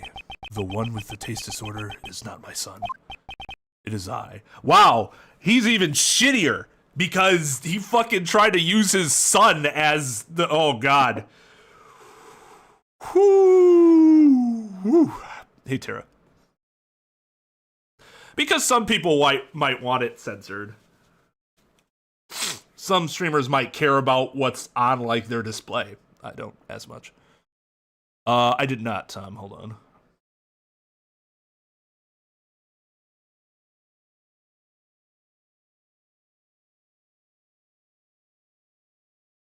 There's a long feud between the mayor of my city and the mayor of the neighboring city. Our mayor runs the largest local law firm and will cover any lawsuit against the other city pro bono.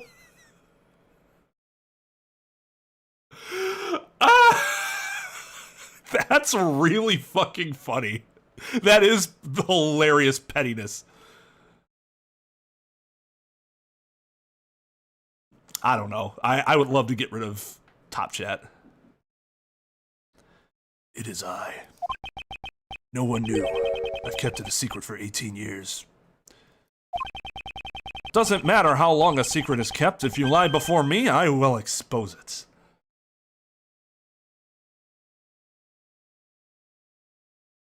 So Top Chat is the default setting on YouTube chats, and it, like Tom says, it filters some messages. Live chat doesn't really filter anything beyond, like, YouTube still filters some things on its own, but Top Chat's even more strict than that.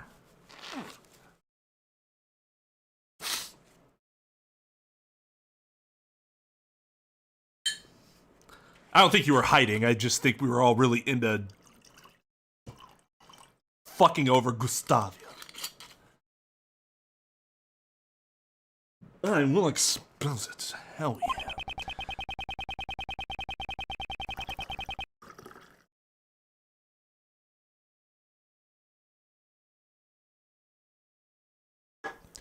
Then Gustavia and Isaac Dover are both trying to obtain the recipes for the new medicines. Gustavia to cure his condition, and Dover most likely to sell the recipe book for money. That last part seems wildly speculative. Wait, no, did they say something about why he needed money? Was that before? For this reason, they entered the contest as a collaborative effort. And with that, checkmate.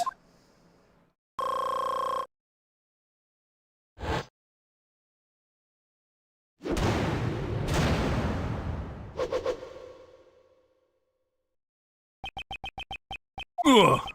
I have never told this to anyone. Well done. As you say, I developed a taste disorder 18 years ago. Taste disorder? It was a severe disorder. I was unable to discern any flavor at all. It's the one illness a pastry chef dreads above all. Dreads above illness that can cause death?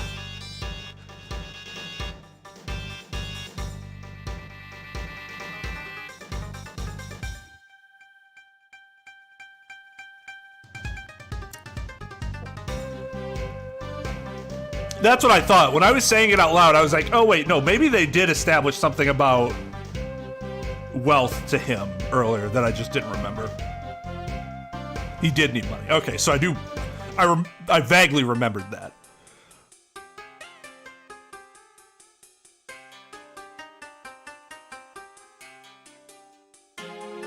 Those symptoms sound a bit different from Mr. Master's taste disorder. Mr. Master's condition is known as how did we pronounce this again? Hypogusia? Or is it hypogusia?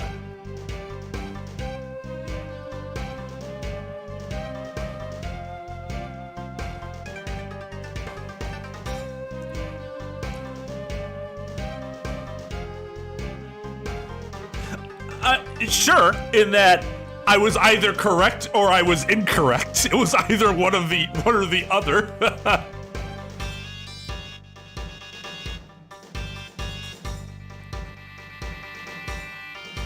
I don't know, Phoenix definitely has some flaws as a dad. But I've only played one game with him as a dad, so. Pronounced Steve. Hypogusia? Mr. Master's condition is known as hypergusia. It simply causes a decreased sensitivity to certain specific flavors. Certain specific flavors. Is that redundant? I'm sure it has caused Sir Master much pain too. After all, no medication was available to cure it 18 years ago.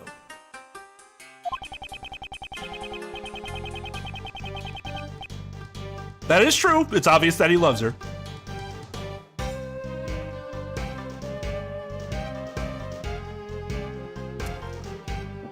Bob?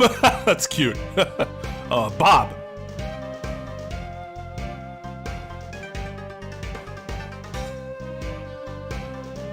Zach Grammary, parenting advice for beginners. Buy now in any local bookstore. It's a scam, though.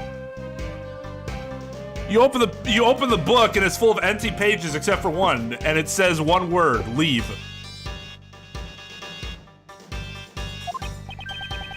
And that's why you entered the contest, am I correct? That was one of my goals. Phrase voice. That was one of my goals, but I still had my sights set on the title of World's Greatest. When it comes to making desserts, I won't lose to anyone, except for those I do lose to. Even without the ability to taste, I still have the utmost confidence in my flavors. That is actually pretty fucking impressive.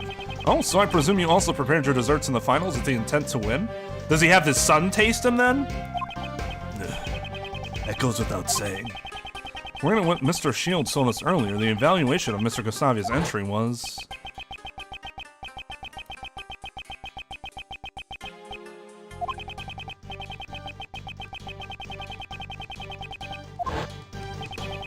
It seems the dessert you made for the finals was not rated highly in regards to flavor. Mr. Gustavia, you will tell us about how you made your dessert during the finals. Very well. It seems I must teach you upstarts a lesson.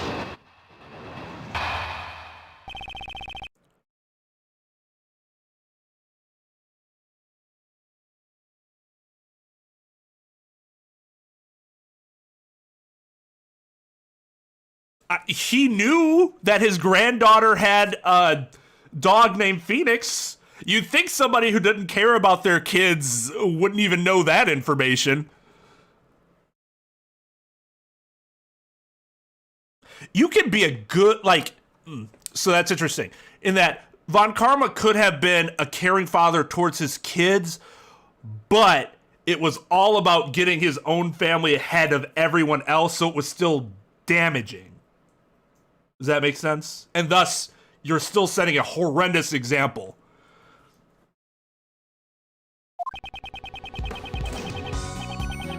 Sir Dover and I cooperated until the finals. I handled the flavor, he was in charge of the design.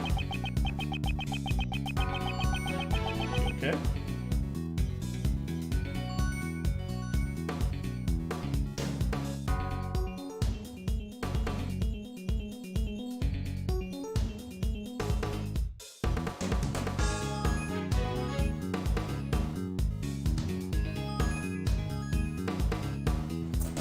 Oh God.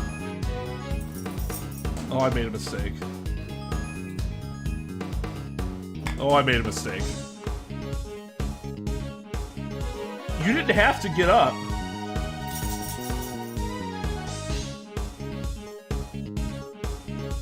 Oh, I made a terrible mistake. Oh, I made a terrible mistake. Yeah, that's exactly what she said. It might be time for her nightly whiz anyways. Want one? Yeah. Probably have to go out, huh? Alright, I'll be right back.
she's ready for bed. Sorry for the delay. Just had a newest emote idea. Hold on, let me check something.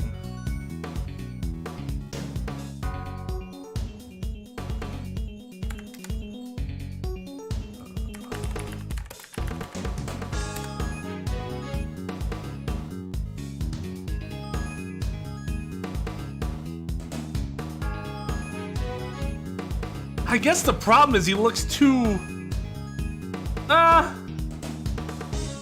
maybe not. I guess it is a little different.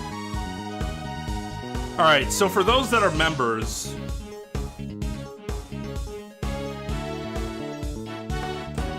you have...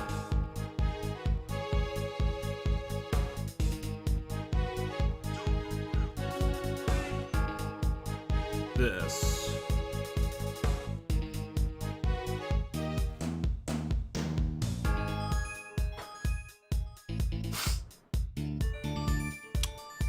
And I was thinking, oh, well, like, so I have it there just to have, you know. But I've wanted to make it more channel oriented. My initial thought was have my dog doing something similar, but it is actually really difficult to get a dog to look like that.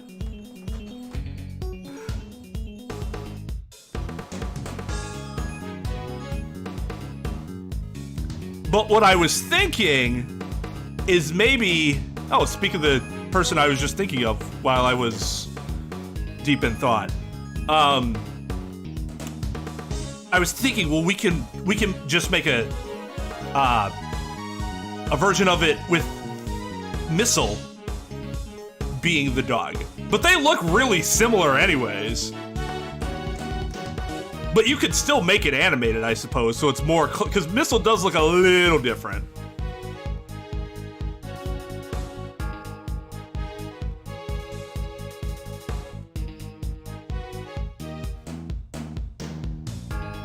So, Tal, I might enlist your services for some cash compensation.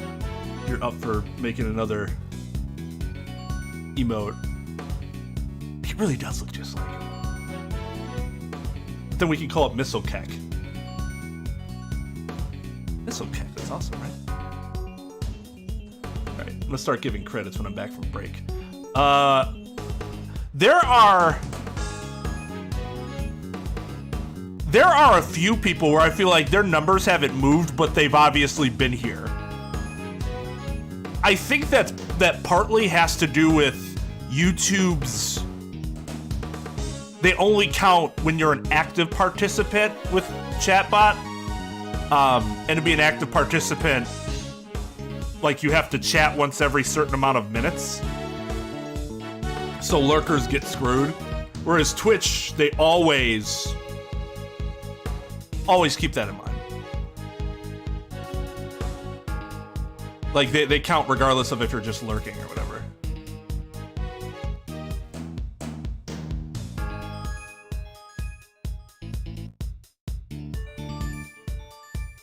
Yeah, Lugia been putting in that work.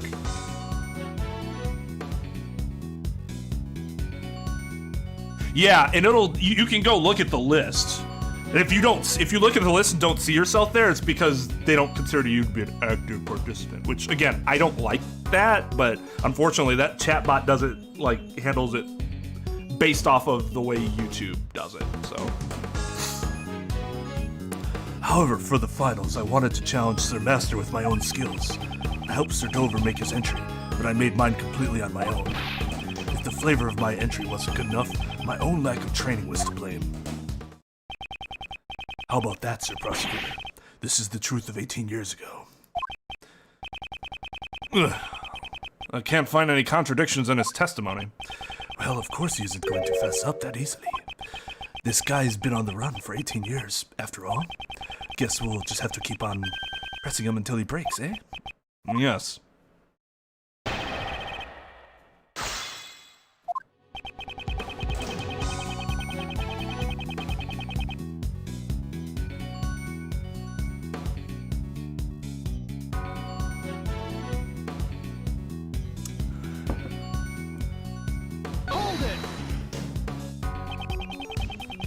So Mr. Delver took care of the design while you handled the flavor.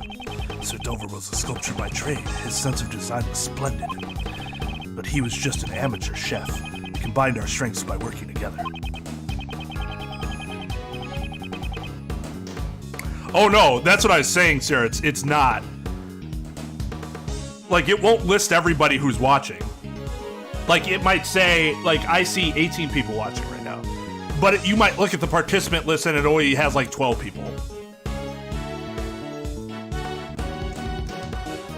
Yeah, Ray's got that. Ray's got that fucking pointer finger of steel. You never did have much design sense, did you, Mr. Gustavia?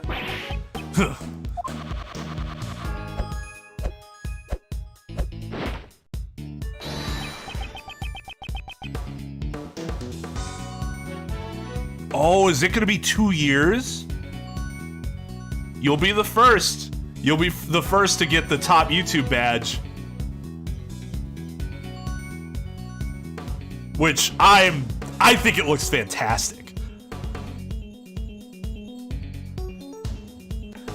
What do you think of this? Or what do you think of this? That's the symbol of Chung Fa. Wow, a phoenix! That is really good.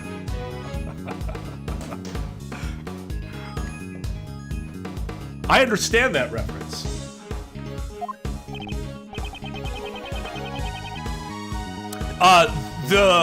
So YouTube only lets you make badges up to 2 years. After that, that's like the top badge you can get. Whereas Twitch lets you go, I think, until like 5+ years or something like that.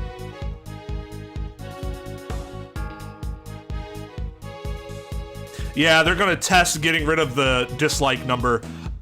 So, I mean, the way you put it in Discord is correct. It's a double-edged sword.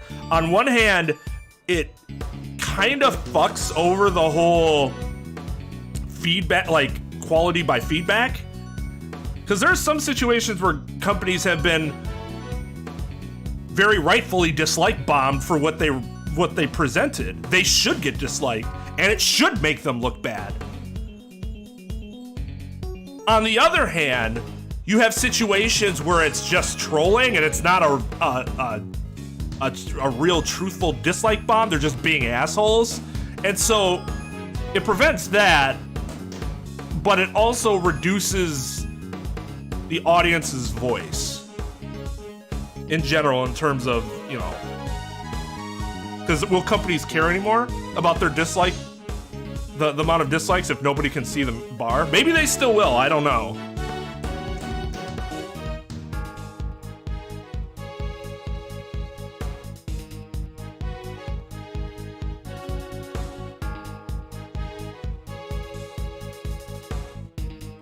Oh, you really have improved these past 18 years. Behold the fruits of my 18 years of training.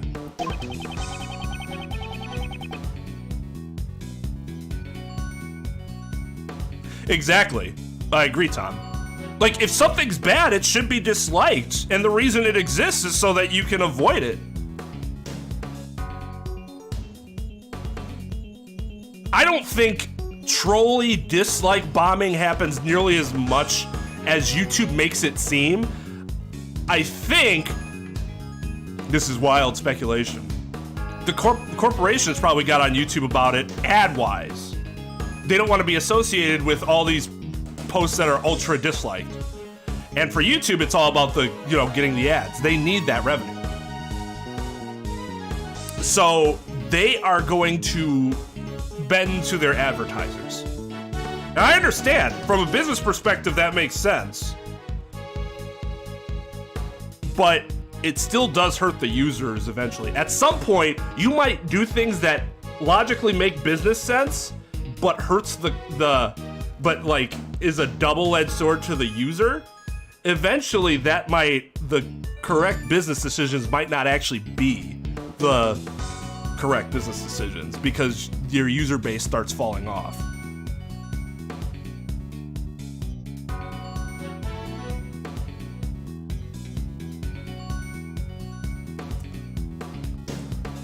honestly don't know, Sarah. I don't dislike many videos because I don't bother watching videos that I'm gonna dislike.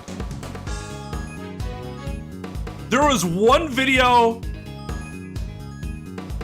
There's one video that I can remember that I disliked. I probably disliked less than a handful of them in all my time watching YouTube. And it was this kid. It was like I don't know how old he was. I'm not even sure if he was, he had to have been like 14 or something like that. And he took a video of himself like saying, "Oh, I wonder how it feels to have my wrist slit." And he actually does it. He's like, "Oh shit." It's like bleeding and that's how the video ends. I'm like, okay, first of all, that's not something fucking trivial. Why are you putting that on here?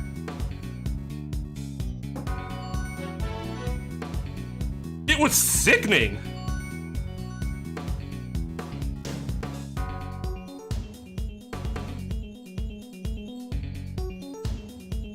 It wasn't on my recommendations. It was a...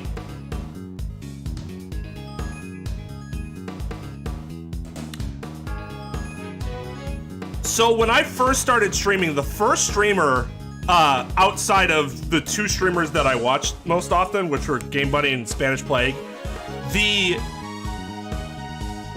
other streamer that I started networking with was Nerdy Girl Adventures. And there were probably 6 or so channels that were like, hey, I do content too. You should check me out. And when somebody says they're a content creator, I'll go sub to their channel and I'll check their stuff out later. That was the first video of that person's that I checked out. And I'm like, unsub. Actually dislike unsub reported for offensive content. Unfortunately, out of those 6 people, only Zombies Go Numb is still on my list. Because a lot of the other ones ended up being kids, which makes sense because she played a lot of Fortnite. So that was her general audience. But she was like the first person that I did not know to ever raid me when I was playing Persona 5. So I really appreciated that.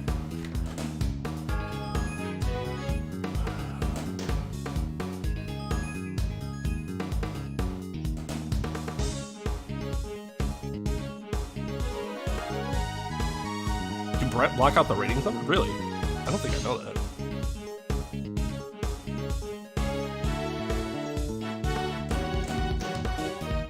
Oh God. Yeah, at least don't do it in the thumbnail. Like, yeah.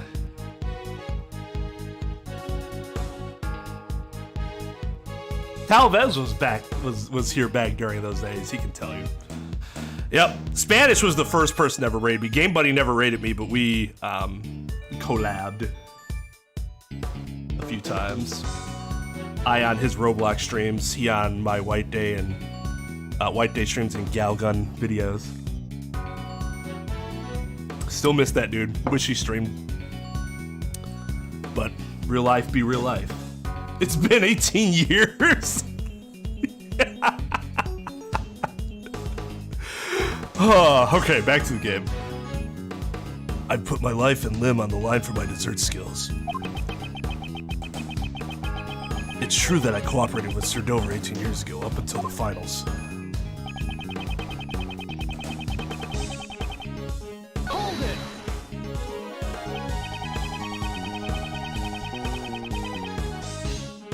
Infinity Ward trailer budget version sounds like it could have been really funny. But yeah, I think we all did stuff like media-wise, like either in video or something like that, where we go back and go, that was really stupid. Like, not necessarily like offensive or anything, but like, oh God, I wish I hadn't have done that. We made some really fucking bad amateur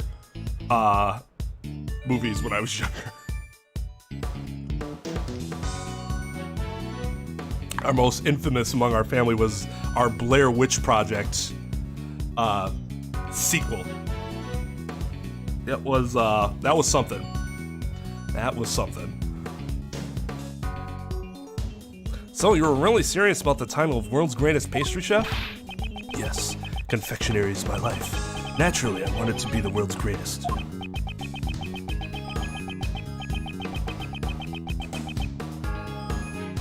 Yeah, he did. So we were floundering. Before I started streaming, we were floundering in like somewhere between 30 to 40 subs for like a year. And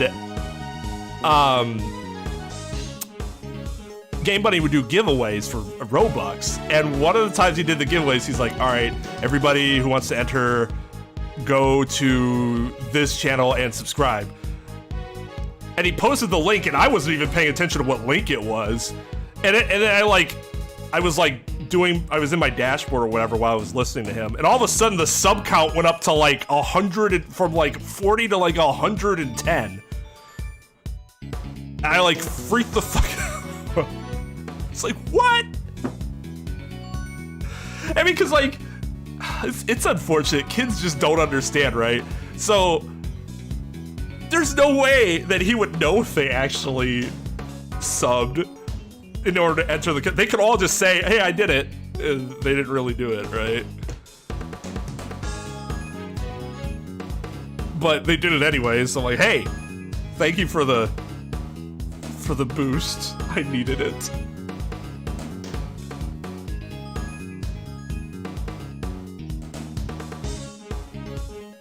Well, so yeah, you're right, except I was still on the stream, so I heard him say it, and then it clicked after I saw the number boost.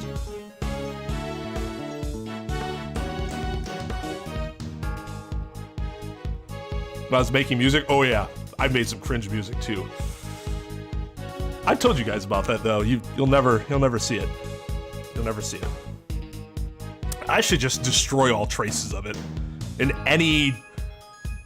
I don't think a single song of mine is saved on any cloud at anywhere, because it was done before clouds were widespread on old machines.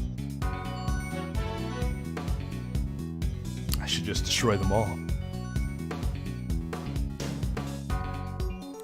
But back then I was still inexperienced and I was no match for the better chef. But your goal is also to obtain the angel's recipe, right? Wouldn't the recipe book be worth more to you than the title?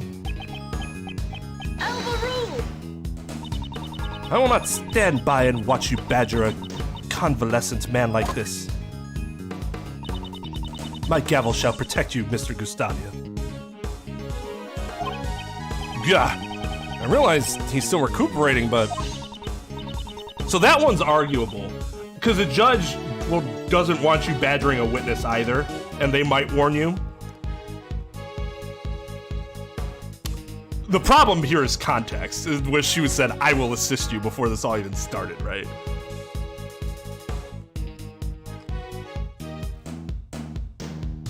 Hey, that must mean that the music was really fucking good, though. Mr. Gustavia, do not yield to this devilish prosecutor. Devilishly handsome. Now then, please continue with your testimony.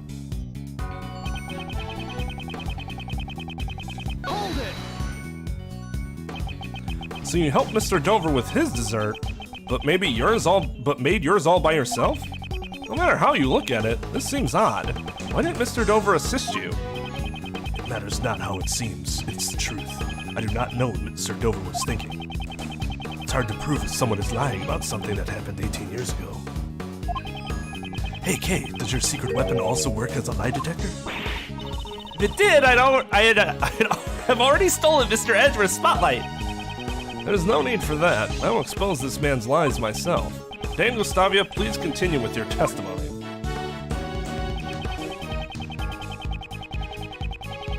Hold it!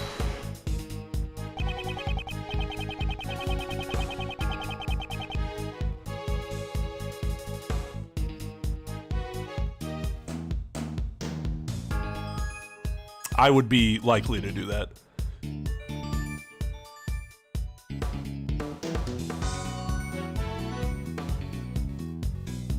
I just kind of like get so bored in a hearing that I like drift off and just start thinking of meme videos, and I'm sitting there like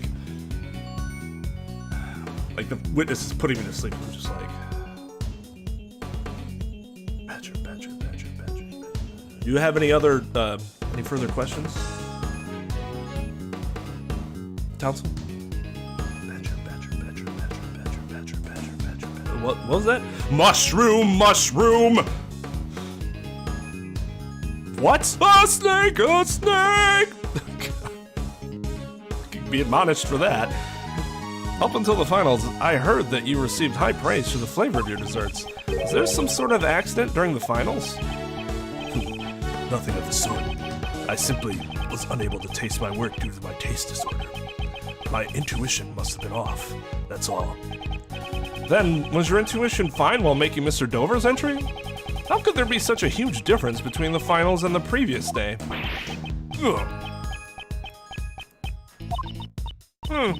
Not getting anywhere at this rate. Should I change the topic?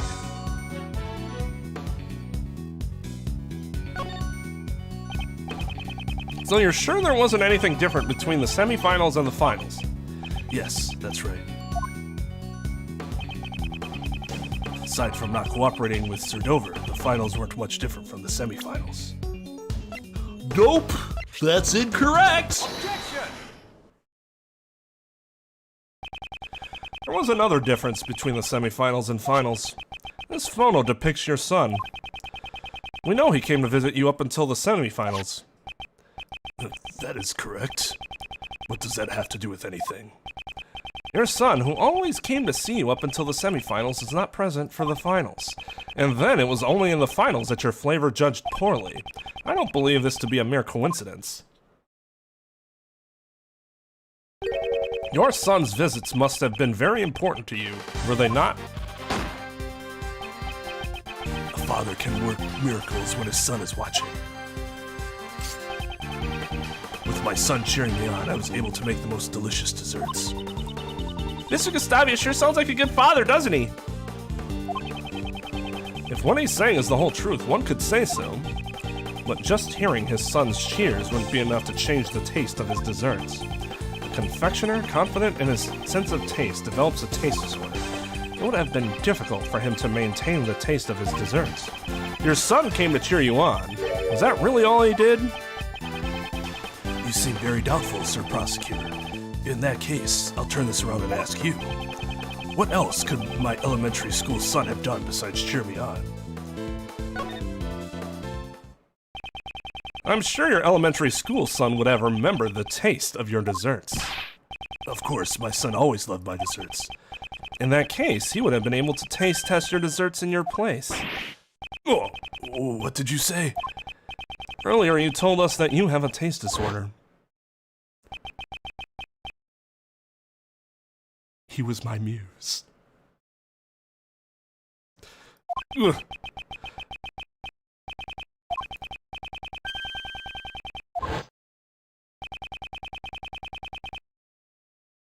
He's a good father like Macaulay Culkin was a good son in The Good Son. No one else knew about your taste disorder. If Mr. Dover had found out, he would have ended your partnership. After all, you were in charge of the flavor.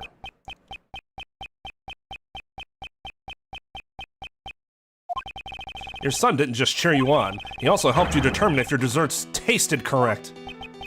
Ugh. Ah, I see. Mr. Dover's dessert was made the day before, so it still tasted good.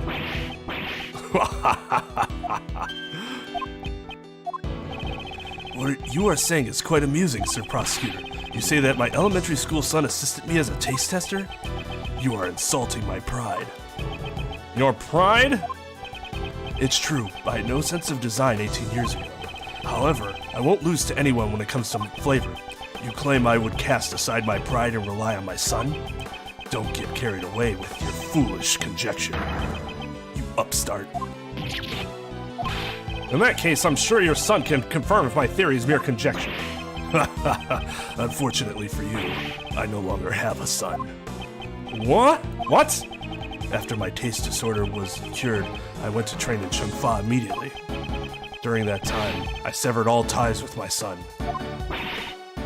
What? Don't tell me!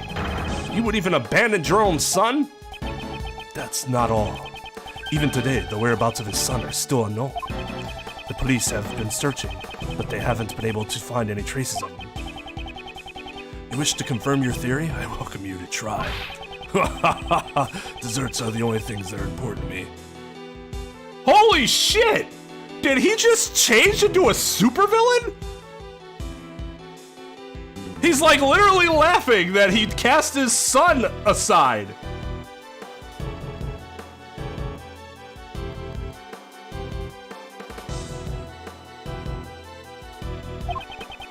After regaining my sense of taste, my son no longer mattered.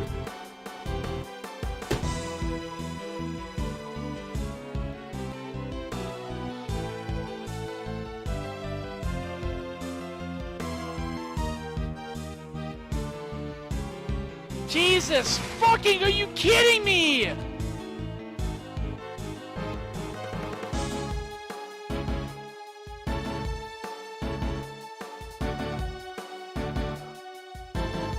Oh, he's beyond Zach. At least Zach still cared about Truzy. He just made a really bad decision.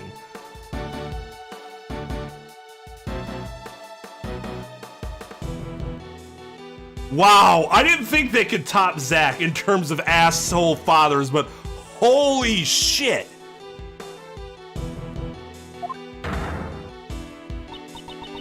Order in the court. Mr. Gustavia's actions are certainly inhumane. However, we are not here to judge whether or not he is a good father.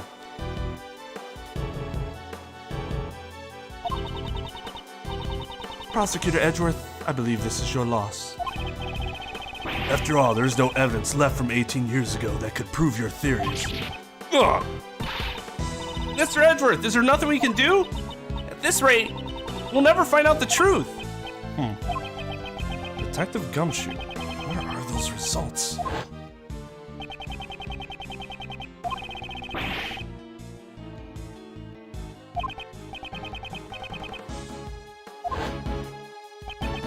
I entrusted Detective Gumshoe with the last piece of evidence. Only I knew who that blood belonged to. Miles, there's still one thing that's bothering Uncle Ray. Was Mr. Gustavia's only reason for coming to the art gallery to check on the body?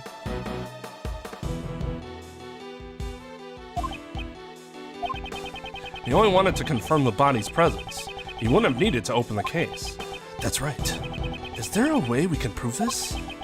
There is one way. We just need that evidence from Detective Gumshoe. Prosecutor Edgeworth, what are you talking about? Miss Edgeworth, sorry to keep you waiting, sir.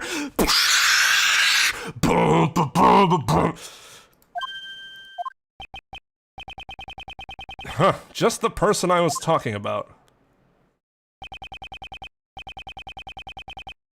God, I wish I could play the Stone Cold theme on my stream without it getting fucking copyright claimed.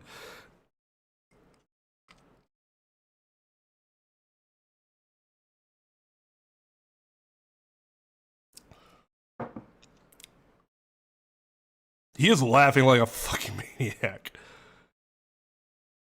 Do we now change his voice to Waluigi? I just don't even want to do that voice. God, it's so bad.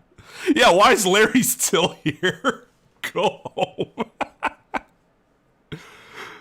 I mean, I feel more like The Rock as Edgeworth, but Gumshoe's Stone Cold. Detective Gumshoe, I trust you have the test results? Of course, sir. I just got the report back from the lab.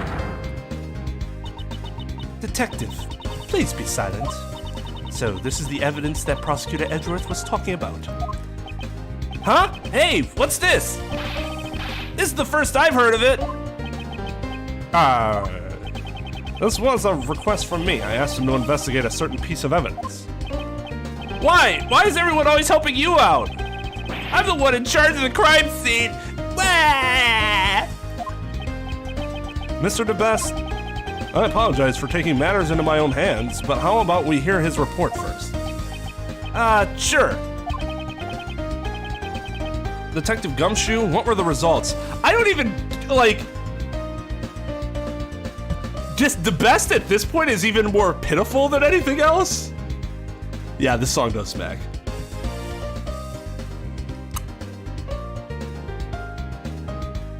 I can't even dislike the guy. He's pitiful. Jesus Christ, dude, grow up. Here's the report, sir. The traces of blood found in the Gemini sculpture belong to the victim of the poison gas, Dame Gustavia. What are you saying? Good work, Detective Gumshoe. As I thought, my theory was correct. Mr. Edgeworth, what do you mean? We too would like an explanation. What on earth does this blood prove? Oh, you stupid woman. This blood is something the culprit of the IS-7 incident tried to conceal. It can't be. This blood was found inside the glass case of the Gemini sculpture. In other words, your blood was found alongside Mr. Dover's body. No! Why would Mr. Gustavia's blood be in a place like that? If you intend to remain silent, then I'll reveal the truth myself. In the Gemini case, aside from the blood, we also found traces of salt and sugar. Salt and blood. And only one of Mr. Dover's sherbet desserts tasted salty. Come to think of it, I remember Mr. Delicious saying the same thing 18 years ago. Yeah, the lyre or harp or whatever. The strings.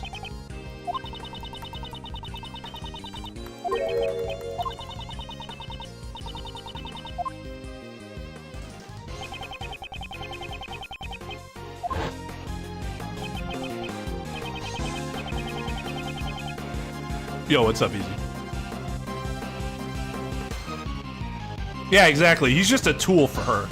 So I just feel more bad for him than anything else. Exactly, and for some reason salt had been mixed into the lyre. No other traces of salt were found in Dover's room, and I can really empathize with that too. Not empathize, sympathize. No, not sympathize, empathize. I could imagine being a young attorney and having this judge take an interest in me and become my mentor. Like hardcore, obviously. She's always with him. It is entirely possible I would just parrot everything she did too. Because she's a judge. She must be good, right? Well, no, she's fucking awful, but... No other traces of salt were found in Dover's room. In that case, please explain. Where did the salt detected in the lyre come from?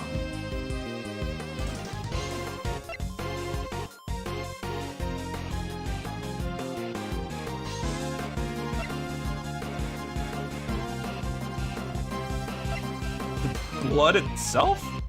No.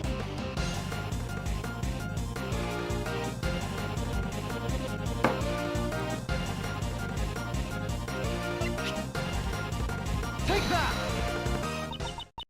This is the rock salt lamp used as the murder weapon in the IS-7 incident? I believe part of this rock salt lamp was mixed in with the sherbet from the lyre. At the time of the murder, there were 2 rock salt lamps in Mr. Masters' room. One of those lamps took Mr. Dover's life. We know that Mr. Dover's blood was left behind on the murderous lamp. However, there are no traces of anyone's blood found at the crime scene, Mr. Masters' room. Because the killer disposed all of the desserts with traces of blood into the streams of water, right? No other traces of salt were found in Mr. Dover's room. Ugh. Speaking of which, weren't the 2 rock salt lamps found in Miss Delicious' room also broken?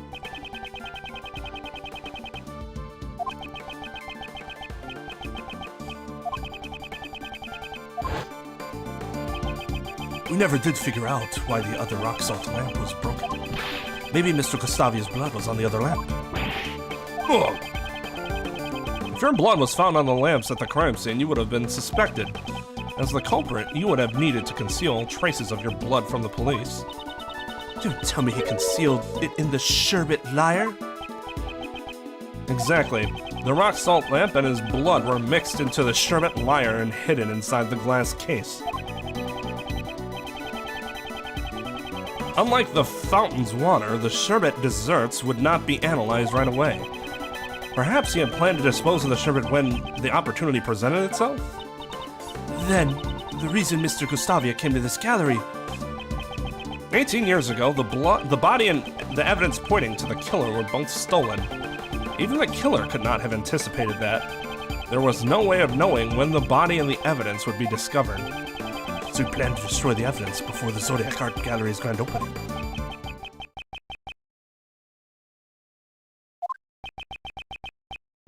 Dane Gustavia, isn't it about time you confessed? You are the true culprit of the IS-7 incident. Monsieur Gustavia, you're the reason Monsieur Master is...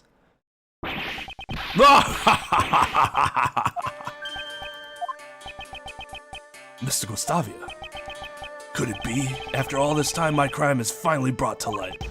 The prosecutors and defense attorneys 18 years ago never even came close.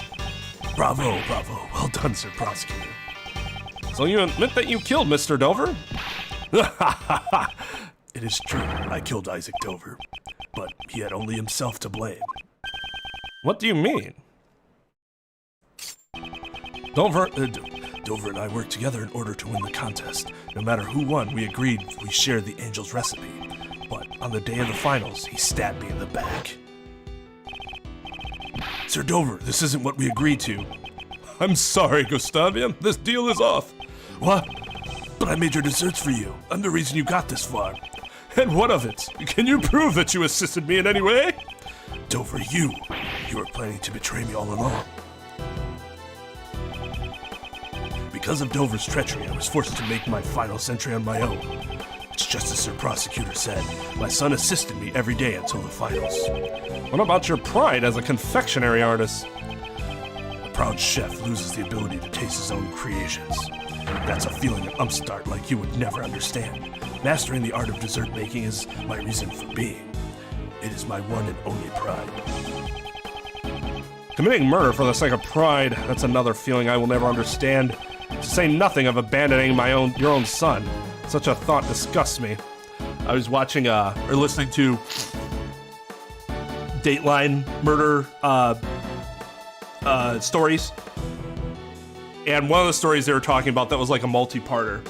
The guy said all murders generally fall into 3 categories.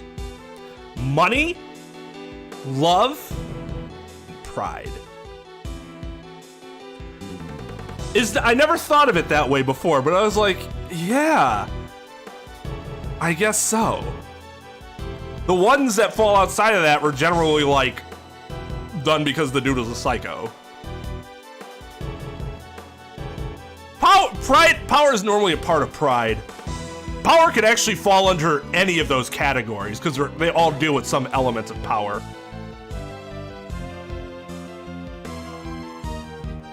Can we list all the good dads in the series? How about we do that? That's a lot easier. To say nothing of abandoning your own son. Such a thought disgusts me. Before you judge me, first understand what happened 18 years ago. On the day of the finals, my son never came to assist me.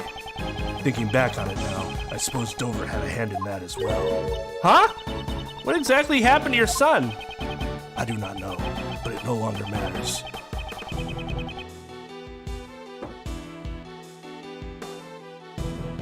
His son disappears and he's just like, fuck it.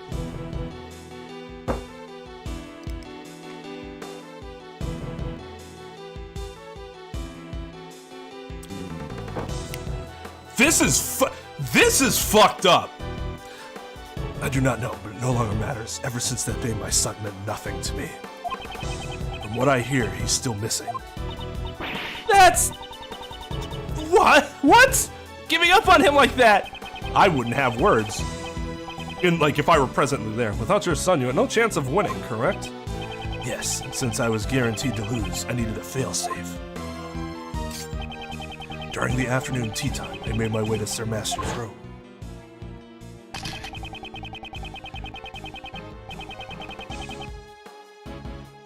You could argue he wasn't a good father, because is it part of the reason he was dead because he was a criminal? And that's like being really dishonest and like kind of shitty to your family. Yeah, he just...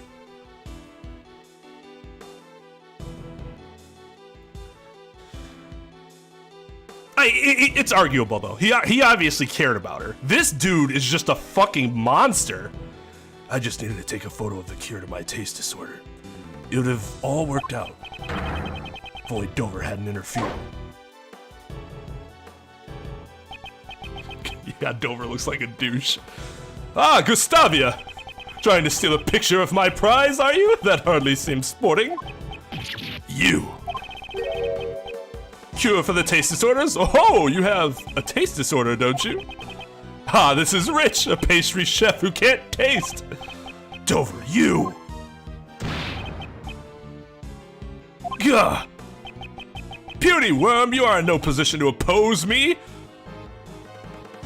Is he a supervillain too? What the fuck is up with these characters?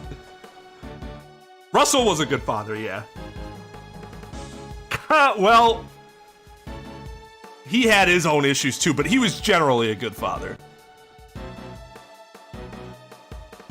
Well, it's sons, you know, you win some, you lose some. I'll just go fuck another woman and she'll birth me another son.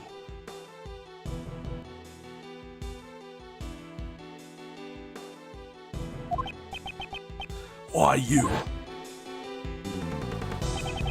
When I attempted to hit Dover, he struck me and sent me flying. He sent you flying? I crashed into one of the rock salt lamps, and that was when my blood stained on it. So Mr. Dover wasn't the first one to be injured. To conceal my blood, I shaved away part of the rock salt lamp and mixed it into the sherbet. After that, it became a part of the liar sculpture. So that's how you tried to erase your traces from the crime scene. Dover tried to blackmail me by using his knowledge of my taste disorder. If I didn't want it to become public, I was to pay him a large sum. So that's the reason why you killed Isaac Dover? Exactly. What reason do I have to let those who obstruct me live?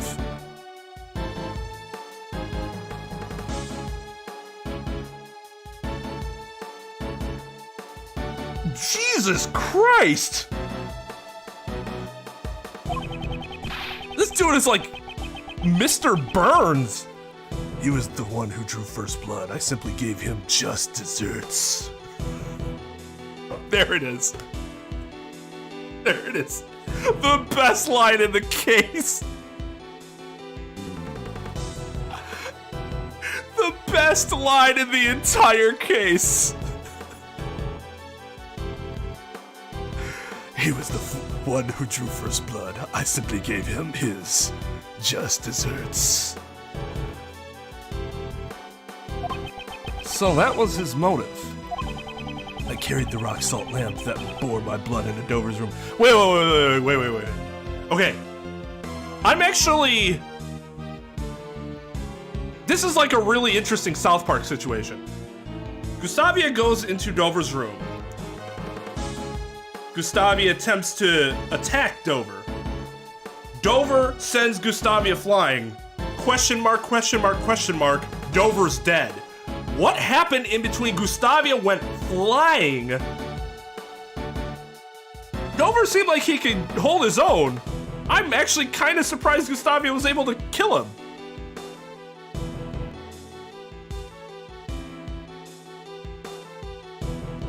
I just... Then I came up with a hiding place where I would not be easily found. I get it. That room contains plenty of tools for sculpting sherbet. Your deduction is spot on, Sir Attorney. It was the ideal place to shave away the rock salt. I then proceeded to coat the surface of the sherbet layer with vast amounts of the salty mixture. Why? Why did you try to pin the crime on Monsieur Master?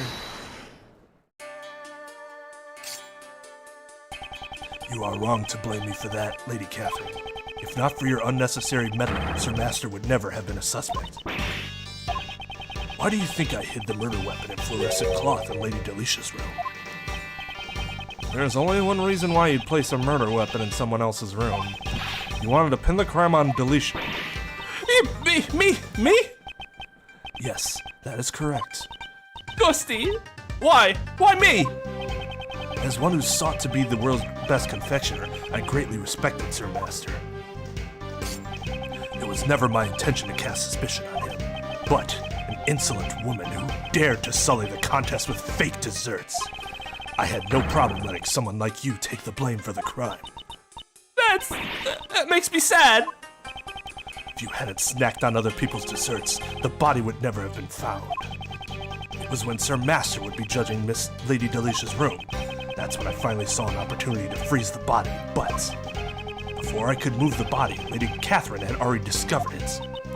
Why did you need to freeze Monsieur Dover's body? Why indeed? Monsieur Edgeworth, please tell us, why would Monsieur Gustavia have needed to freeze the body?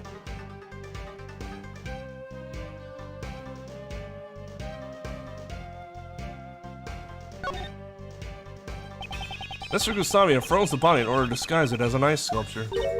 Huh? Really? Mr. Edgeworth, this hall looks like she's frozen solid. I'm sorry. It seems I was mistaken. Let's try this again then.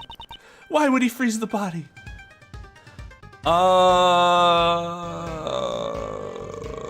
Create a fight, yeah. The reason Mr. Gustavia froze the body was probably to create a fake crime scene. God.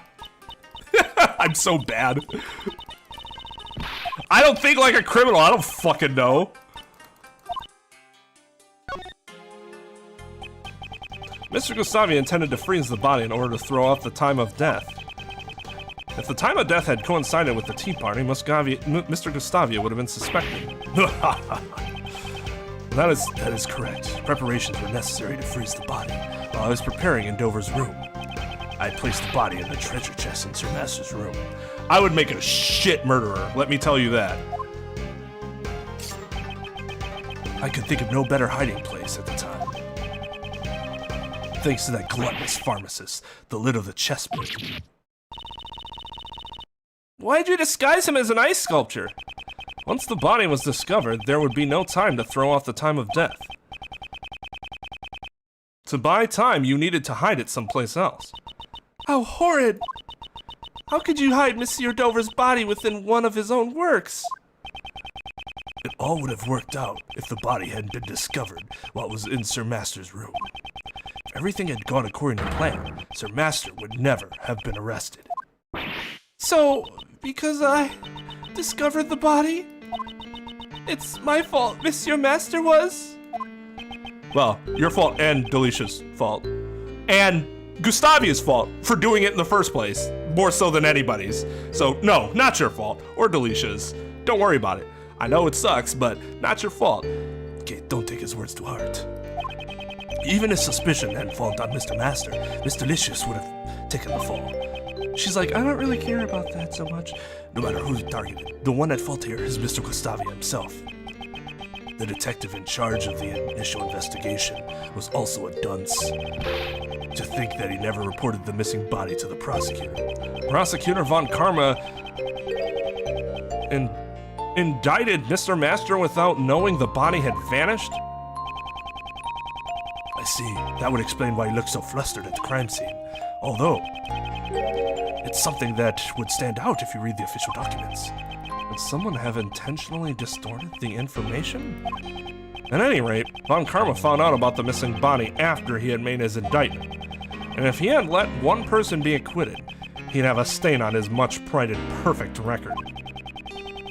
That's why he concealed the fact that the body was hidden and had Mr. Master declared guilty. What are you saying? For 18 years, that man has taken the blame for your crimes. Don't you feel anything at all? I don't care. I don't care what you say. What a monster! I'm arresting him right now, right here, sir. Well, that's the wrong way. I did it the opposite way. I'm sorry, but I'm afraid that will be impossible.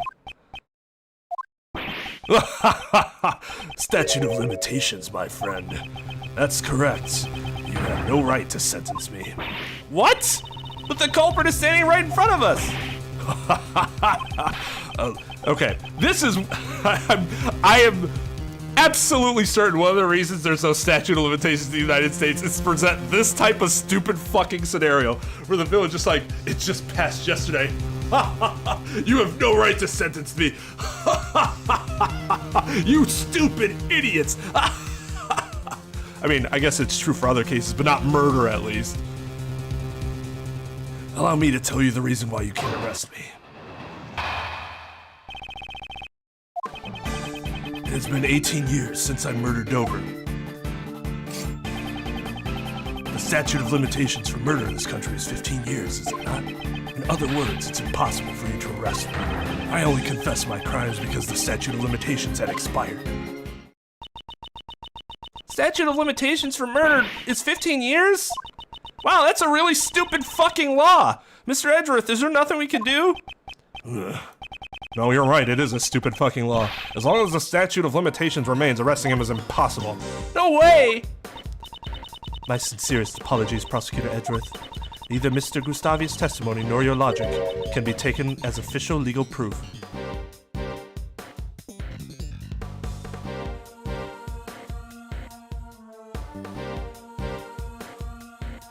Just because he can't be sentenced doesn't mean what in that portion of the law says anything about his testimony will not be taken as truthful. What? The verdict of the trial 18 years ago cannot be overturned. It absolutely can be overturned. What? What about the fact that Mr. Dover's body was hidden? New evidence can, in fact, overturn a guilty verdict. Maybe not in Japan. I don't know.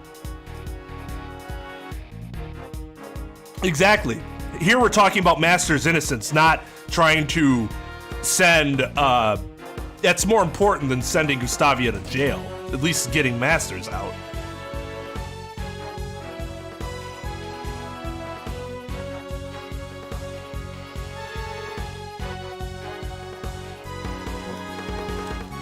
Yeah, the case, the verdict can be reopened in situations like this, yes. Again, I don't know if that, maybe in Japan it can't, I don't know.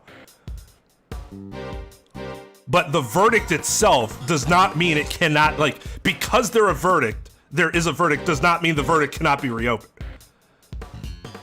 That's her logic. And that the testimony can't be taken as evidence? Well, whatever. What about the fact that Mr. Dover's body was hidden? Even if we can't arrest Mr. Gustavia, this should at least earn Mr. Master on retrial. Really? I wonder about that. Returning a verdict of the goddess of law.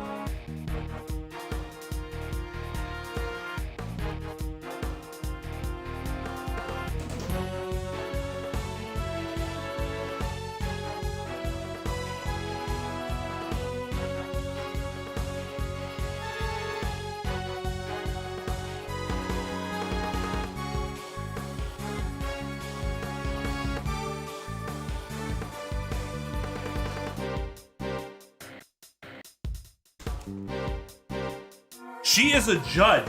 She should be aware of the circumstances in which a case can be reopened. And this would constitute that. Unless there's some dumb fucking rule in this universe.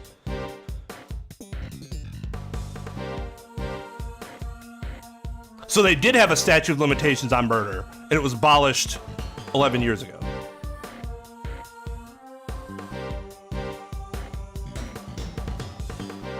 At least they got rid of it. That's good. That's good. But yeah, I don't know what their law is in regards to retrials, reopening verdicts. Overturning a verdict of the goddess of law is much harder than you think. Is the PIC trying to justify the verdict from 18 years ago? How fortunate, Sir Prosecutor.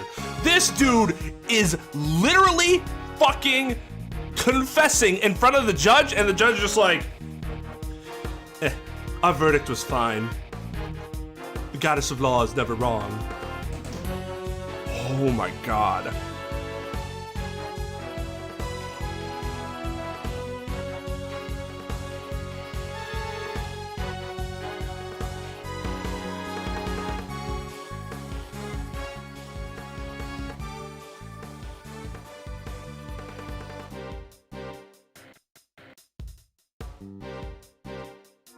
This is infuriating. Is there nothing I can do? Is there no way to continue pursuing Mr. Gustavia? Yeah, call the feds in. They should be investigating this.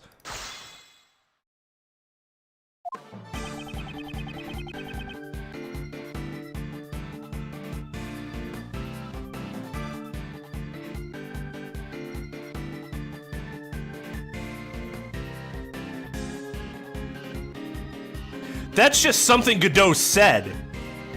It's not actually ever been established as law. You could infer that, but I don't think the game has done a good job of actually establishing that as a law in this country. And Godot said a lot of bullshit too.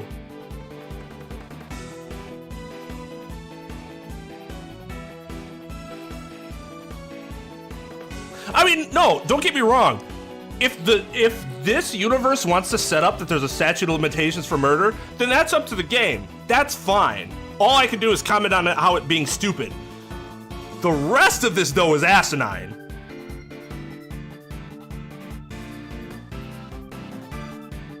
What society is just like, oh, well, they confessed, but whatever. That person that was innocent still gonna rot. It's just, it's not... It makes the... If that were the case, which it's not going to be, I'm sure we're gonna get through this and it's gonna work out. But if it actually worked out like that, I'd be like, why the fuck? I do not want to be a lawyer in this universe. I want to be a fucking freedom fighter in this universe. Because this government is obviously full of shit.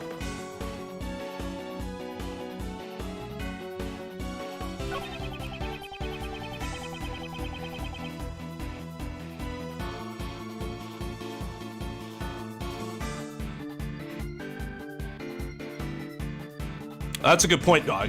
Yeah, so it was just some bullshit Godot was saying, because Godot says a lot of bullshit.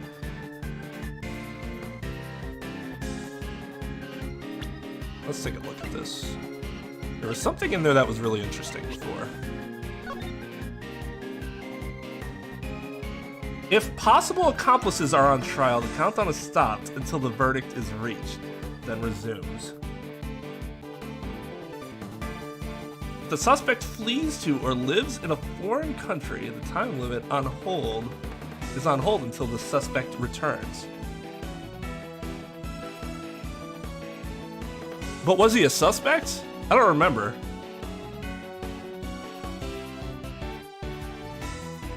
Can he become a suspect after the fact and that still be part of it?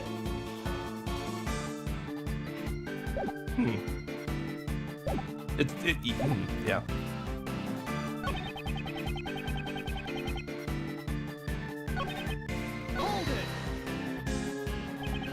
It's possible that some of your actions 18 years ago were not affected by the statute. It's been so long, I've got nothing left to hide. Ask me anything you'd like. Very well. Could you explain to me what you did during those past 18 years? Certainly. After the contest, the medicine from the recipe book allowed me to fully recover my taste disorder. I then immediately headed to Chung Fa to train my design skills.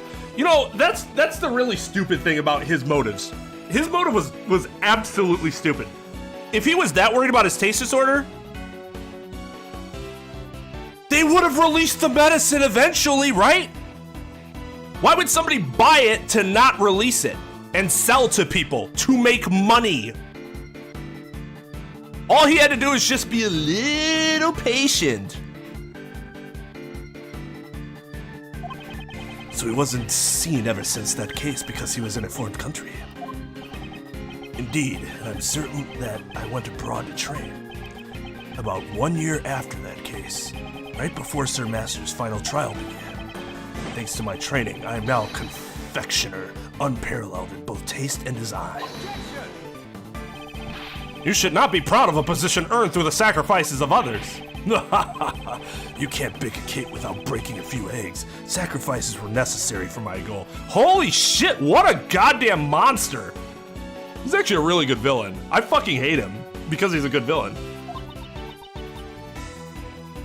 That's horrible!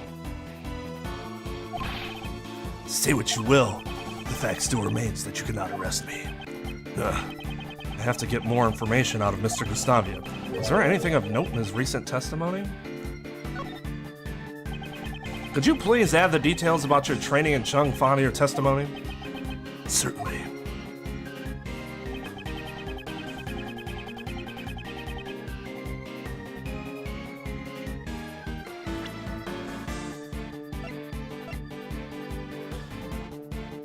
But that's the thing. Okay, so I didn't. People have tasted his shit, right? So they know it's good. They release information that he can't taste? What do I fucking care if my chef can't taste as long as he's making good shit?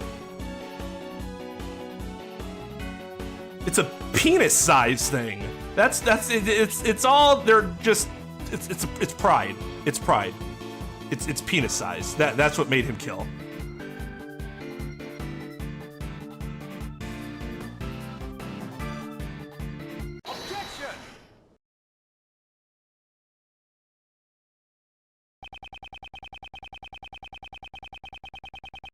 But we know that's not the case because didn't the whatchamacallit company, master company themselves release that recipe? Because they took possession of it. Wouldn't it still be their patented medicine? He still got it.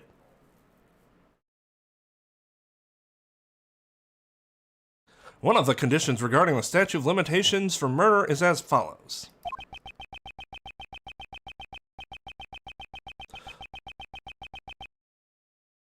Hindsight is 20/20 for us, but is it really like the moment would have been 20/20 for him?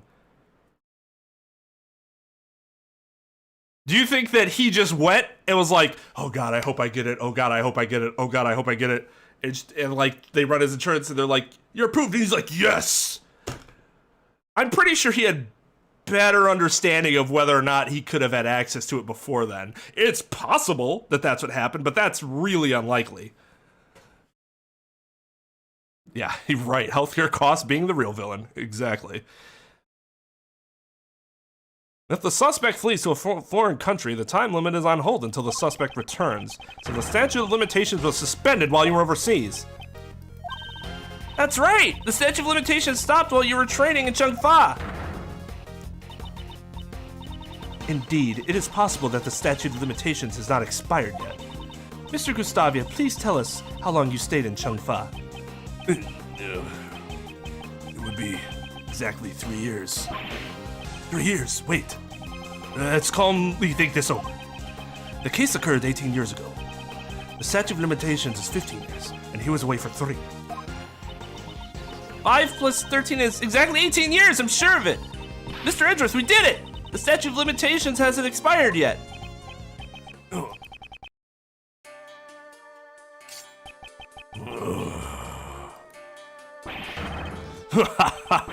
Exactly 18 years, you say? How amusing. So he realized... What are you laughing at? Why are you laughing? The statute of limitations still applies. Okay, it's frustrating, but... The case occurred in December. It's April now, which means... Strictly speaking, the case occurred 18 years and 4 months ago. This day abroad wasn't quite enough. We were just a few months short. Can we confirm just how long abroad he was before we admit defeat here? This is something that we should look into before just accepting the murderer's word for it.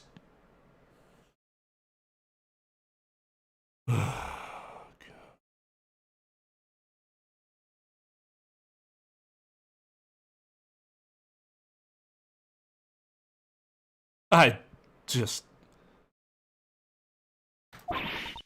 Not enough. That's... Like I said, it's impossible for you to arrest me.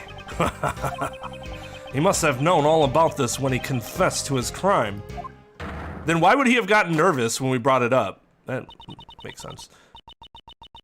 Prosecutor Edgeworth, it really is a shame. If it was just 1 year earlier, statute of limitations would not have run out.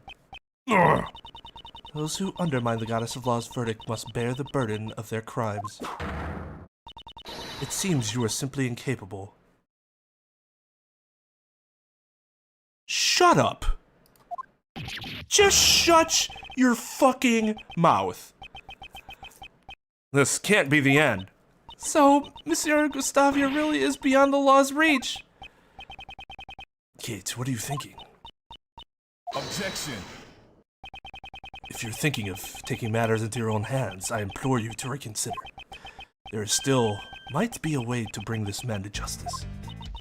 What? Miles, remember the facts of the case 18 years ago?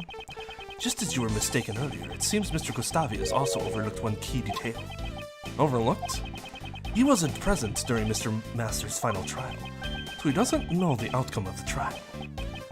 There may be yet be a way for you to arrest him. Miles, look over that book on statute of limitations again. 17 years ago, Master was falsely declared guilty for a serious crime. Thanks to that verdict, we aren't out of ammunition just yet. Mr. Shields, you don't mean... Those who undermine the Goddess of Law's verdict must bear the burden of their crimes. I am Mr. Master's attorney. I can't use his suffering as a weapon in good conscience. For that reason, I leave the rest up to you. The trial my father and Von Karma battled over. Can I use that to arrest Mr. Gustavia? What should I do? Should I raise an objection? No, I should just let it go and have game over.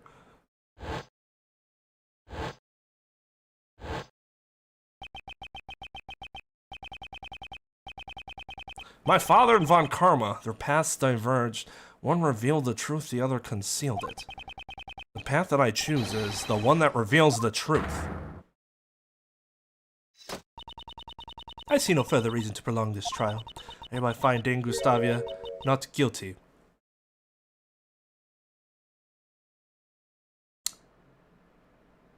I mean, in theory, he never could have been charged in the first place, so... Objection! Why are you so proud of that? Overruled! Gustavia will stand in court for his crimes. Do you mean to say you have found a way to arrest Mr. Gustavia? Exactly. I'll show Judge Courtney the evidence that will shatter the statute of limitations. Okay, so it's the suspect flees. If possible accomplices are on trial, the countdown is stopped until the verdict is reached, then resumes. Take that!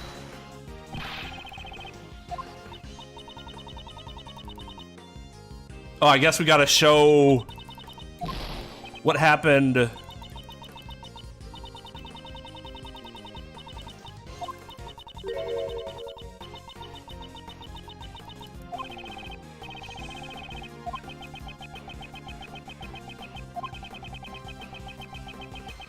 Okay, yeah. Yeah, I just showed it to you, but I gotta show them what? What do I show? Oh, this?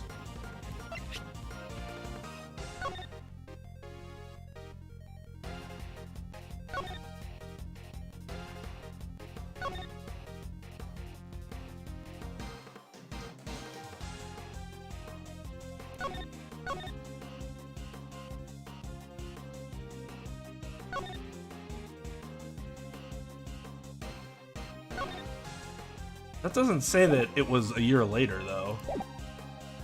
Doesn't indicate the date.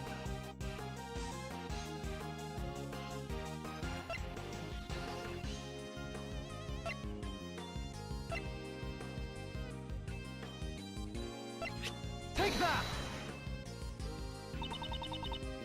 The IS-7 case file. Which page are you referring to?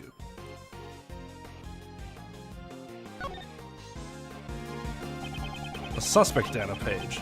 At the trial, Jeffrey Master was found guilty of being an accomplice to murder. And it took 1 year to arrive at this verdict. Yeah, but it didn't say the 1 year thing. That's why it's like, this is probably it, but it doesn't exactly match up with what they're trying to get me to say. Right, that is indeed true. This This book lists conditions in which the statute of limitations can be put on hold. The first, as I have said earlier, is if the suspect flees to a foreign country, but there's one more. Actually, there's two more, but there's another one that's relevant to this case. If possible accomplices are on trial, the countdown is stopped until the verdict is reached. What are you saying? Sir Master was found to be an accomplice? Well, that's what he pleaded guilty to. That's right, Mr. Master was sentenced after you had left for your trip to Changfa. He was found guilty not of being the culprit, but of being an accomplice. But it seems you didn't know that. That's absurd! Sir Master never committed any crime to begin with. You should certainly know this. Of course we do. That is why we are going to free him. To that end, we will shatter the one remaining obstacle in our way, the statute of limitations. He fled to Changfa for 3 years, and Jeffrey Master was being tried as an accomplice for 1 year. But in altogether, we see that the total time limit for this case is 19 years. In other words, the statute of limitations is not over for you yet. Ah! The goddess of law is unerring in her judgments. However, it seems that the prosecutor at the time was not. I cannot believe it, but it seems like the case will have to be reopened. This is absurd. You cannot arrest me. Objection. For the last 18 years, an innocent man has suffered greatly. Instead, Mr. Gustavia, it's now time for you to atone for your crimes. Oh! I finally earned my place as the greatest confectioner in the world.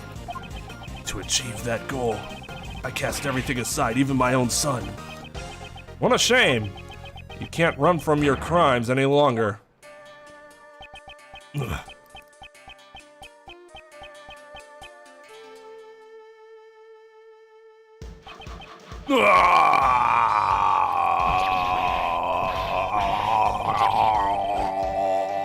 Wow, that's really good.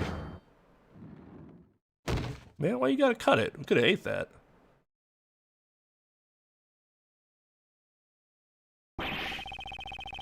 Yeah, exactly. She should say, well, we'll have to reopen instead of unfortunately. Like, it's a terrible shame that we have to release an innocent man.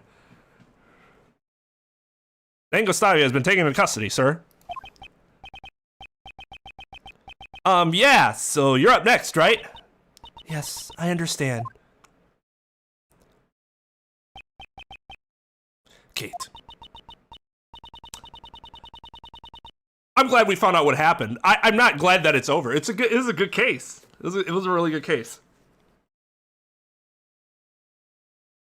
I'm sad to see Kate go. Also, holy shit, did they create a really menacing villain. Not menacing, but just douchey. Yeah, exactly. I mean, as the judge, you're still just going based on what's presented to you. Like, if, if everything's, like, forged, why would you suspect that the prosecutor's forging the fucking, It's so, like, you don't really have to feel bad for making your ruling. Especially since she was the one that made the ruling. Why is she, like, pissed? Everyone, I am truly sorry for all the trouble I caused, and thank you very much for catching Monsieur Gustavia. What you did cannot be overlooked, even if the crime you committed were in response to a past injustice. As a prosecutor, I am terribly sorry for what happened. No, I'm only getting what I deserve, since I was the cause of all this. Kate, will you have me as your attorney? I'm not quite the same useless kid I was 18 years ago. I won't let them find you guilty. Oh, that face was so cute! Oh, Monsieur Shields, yes, thank you so much. She's crying. Her tears of joy. She's trying to hold back. Actually, it's kind of an awkward face, but I love it. It's endearing. So on the, on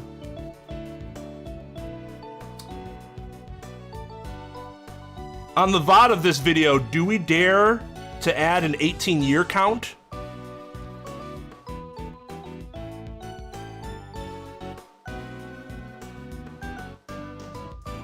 Yeah, he wasn't even around. I think I said that yesterday. that, I'm like, well, the problem is that the villain isn't really good because Gustavia's not even in 95% of the case. Holy shit, did he make up for that? Whew.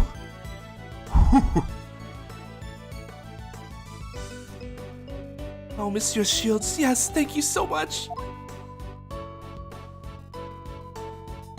Hey, somebody that should actually hug him.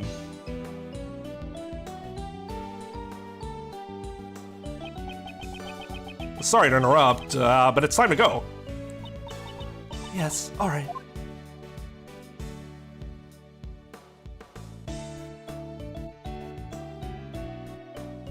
Aw, Kate. Judge Courtney, I can't help but feel that you've been dishonest with me. Dishonest? Whatever do you mean? You said that the verdict could not be overturned, but that was not the case. A reinvestigation and retrial were obviously required as soon as the missing body was found. I have no need to answer you. It seems she doesn't intend to ever give me an answer. Prosecutor Edgeworth, the PIC has you in its sights. Okay, seriously? Like, she should be kicked out of the committee, unless the PIC is some evil organization.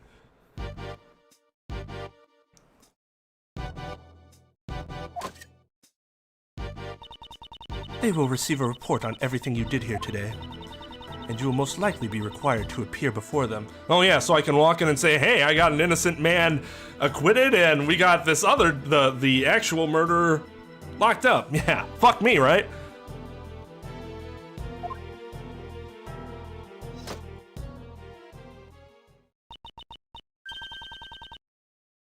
As he should have challenged her immediately. Phoenix wouldn't have done that. Phoenix would have been like, I'm just gonna leave now, Well, old Phoenix. I don't know about Hobo Phoenix. Now then, I shall take my leave. Hold on! Mr. Edgeworth caught the real bad guy! Didn't he do his job as a prosecutor? No matter how things turn out, I will never regret what I did here today. Mr. Edgeworth! Hey, Prosecutor Edgeworth! What is it? Why, are you always sticking your nose into cases that you're not even involved with? Because you fucking suck, and my duty is to reveal the truth. Not only as a prosecutor, it's just who I am.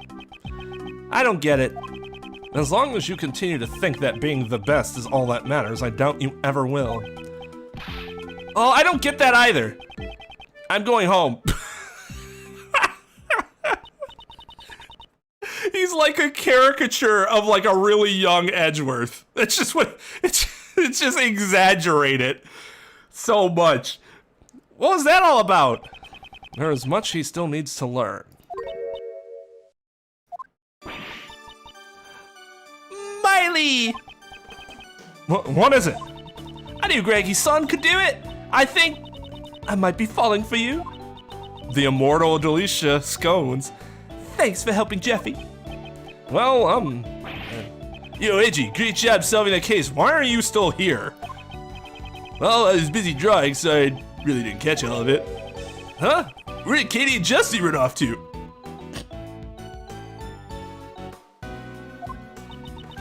Reese, you really weren't paying much attention at all, were you? Well, I hate to admit it, but Larry's doodles actually helped us out a few times. I should say something nice to him. But I won't. Don't glare at me like that, I'm sorry! It was not my intent to glare at you. That pandered Edgeworth glare. You're just like your old man. He didn't have a glare like that at all. Dude was super chill. Is that so? Well, then, Uncle Ray's gonna go pay Mr. Master a visit. You guys want to take along? I'd be happy to accompany you. Oh, me too!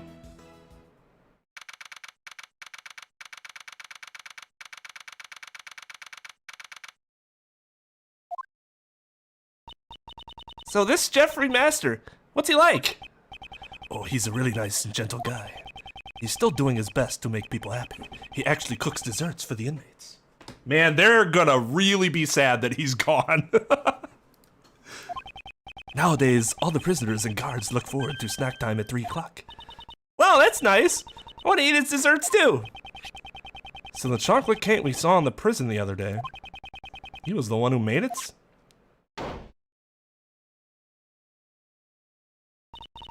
Oh, Gummy, why are you here? I heard everybody was coming to visit, so I escorted Mr. Master myself. Yeah, they made him look a little older, right? More wrinkles. Hello, one and all. I am Jeffrey Master. Prosecutor Miles Edgeworth at your service. And I'm Mr. Edgeworth's assistant, Kay Faraday.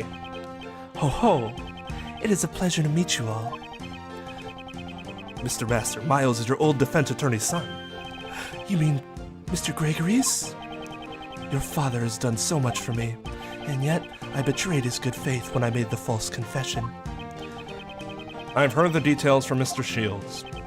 Mr. Master, I came here today to tell you everything we've learned about 18 years ago. 18 years ago?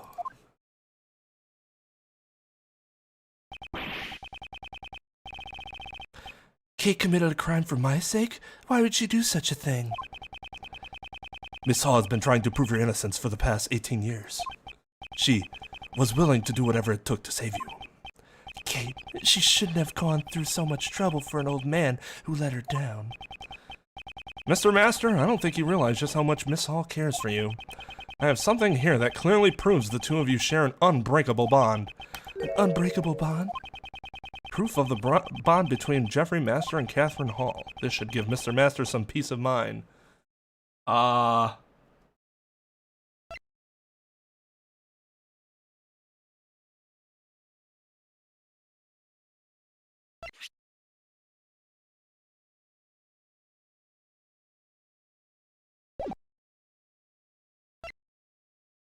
The liquid analysis results.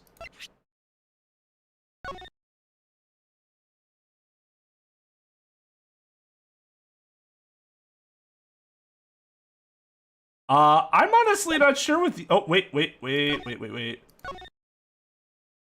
yeah, never mind.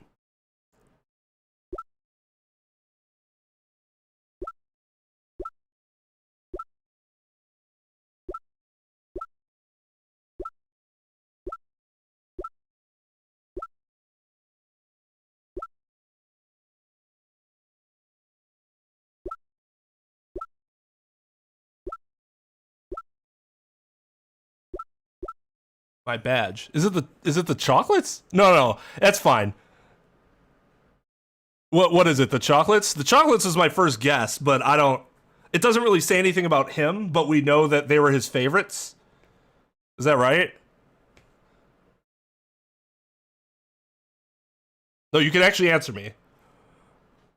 Is it chocolates? It is chocolates. Okay. I don't like getting these wrong because I like them to be happy. Take that! Because I want my clients to be happy. These chocolates, did Kate make them? She did. They're really sweet and tasty. She's been making these chocolates for the past 18 years. So that she could give them to you whenever she returned. Kate! No. I'm sure they are very, very sweet.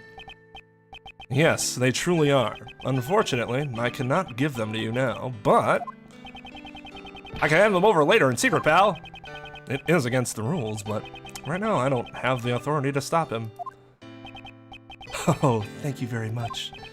Say, you remind me of an old friend. Do you know of a Detective Bad? Of course I do. Detective Bad is my #1 role model, pal. How uncanny. Talk about fate. Mr. Master, it's looking like we'll be able to get you out soon. I can only apologize that it took 18 years to do so. Raymond, I'm the one who should be apologizing. No, that's not it. What I really should be saying is, thank you, Mr. Master. Now it's my turn to wait for Kate. I'll make her favorite sweets every day until she returns. Please look after her, Raymond. You got it.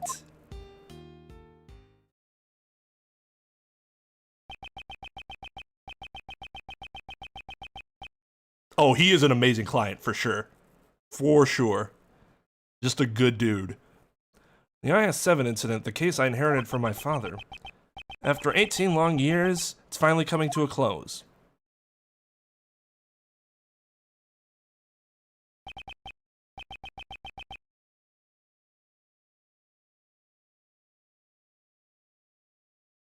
I mean, I just don't understand the melody that they're doing with the music in back. That's more the music's fault than his, I suppose.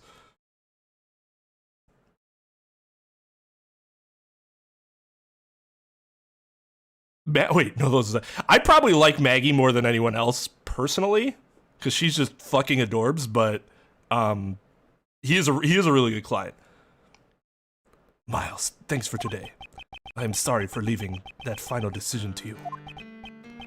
No, I made that decision on my own free will. Actually, well, okay. Edgeworth as a client was really fucking annoying.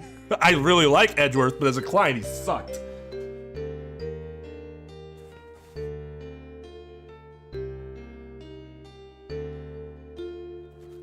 And Maya as a client's getting annoying. Just like, how do you do this? They are the worst clients. I have never represented one myself, but my partner did in his divorce, and oh my god, he said he was just the fucking most annoying dude to work with.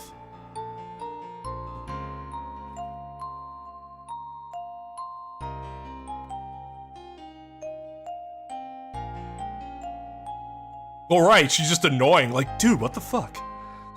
What are you talking about? To arrest Gustavia, we had no choice but to use Mr. Master's false charge. To use Mr. Master's false charge, which I was originally supposed to protect him from. The attorney inside of me simply could not do it. That's kind of stupid, because your number one goal should be to make sure that your client gets out of prison. Not the whole declared innocent. That's secondary to get him free through the law, through legal means, which he could have done. Or am I misunderstanding that?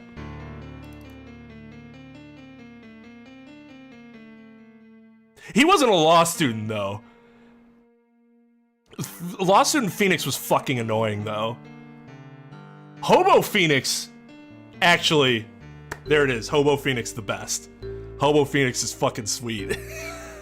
I know people hate him because he forged evidence, but holy shit, seeing Phoenix competent is just, oh.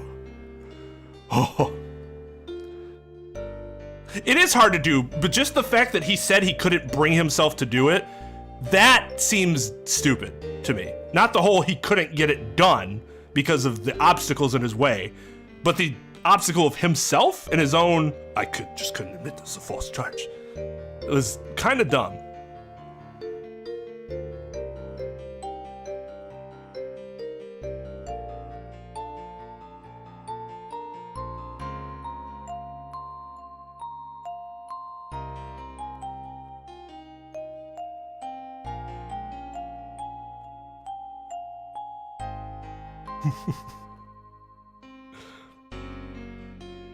Yeah, he was in prison for pleading guilty to being an accomplice, yes. There must be a disconnect here, because that doesn't really apply to what I'm saying. If his whole thing is we could have gone after somebody else and got him off, then, but we had to use the false charge, but I couldn't do it. What the fuck? Yes, you absolutely can. Get the fuck over it. Like, just say it was a false charge. Like, I think his reasoning is really stupid. It's pride more so than actually looking out for his client's best interest, so he had Edgeworth do it himself, which is, I think, asinine. So that's how it was. But after this, Uncle Ray is going to try to clear away that false charge as well. Yes, I understand. What? But if they find out about the false charge, they won't be able to arrest Mr. Gustavia, right? That's true. It sure is a contradiction in the law. The way the law is right now, it isn't always completely right. It's never completely right. The contradiction in the law, well, who knows what'll happen. The law evolves and grows, just like all of us do. Just like Uncle Ray and Miles have grown up, you know? Wait. In order for the false charge to be dropped, they had to overturn the verdict. And they're just because Okay, read this. Read this. Read this. What he's saying doesn't make any goddamn sense. Until the verdict is reached, then resumes. Just because it doesn't say or imply that if the verdict gets overturned, suddenly that doesn't apply. It's something that happened, and you can't change that. But if you overturn the verdict, the false charge is technically not there, and Gustavia is still in prison. Getting the verdict overturned doesn't suddenly mean the that part of the statute of limitations doesn't apply. That would be stupid.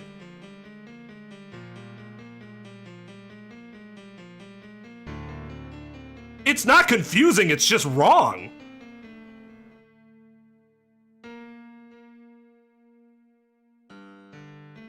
I think so, Maxim, because this is like just flat out wrong on the part of either Ray's an idiot or it's a problem with the writers.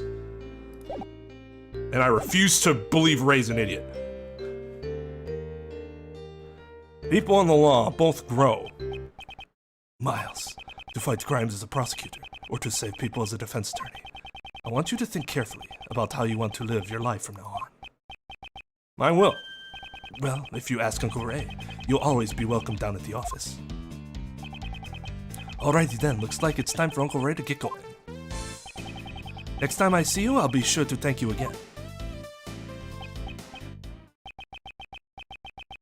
Really though, thanks for today.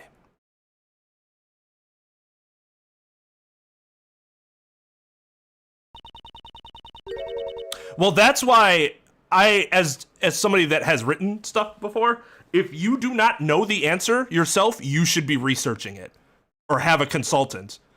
An attorney consultant would have easily pointed that out. I think it's irresponsible to write something on your own without consulting if you're not, you know, if you don't actually have experience in that field. Yeah, exactly, Nikolai. That'd be stupid. That'd be really stupid.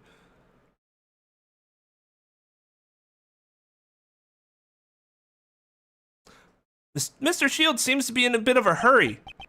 Indeed. I should be the one thanking him. I was able to face my father's last case because of him.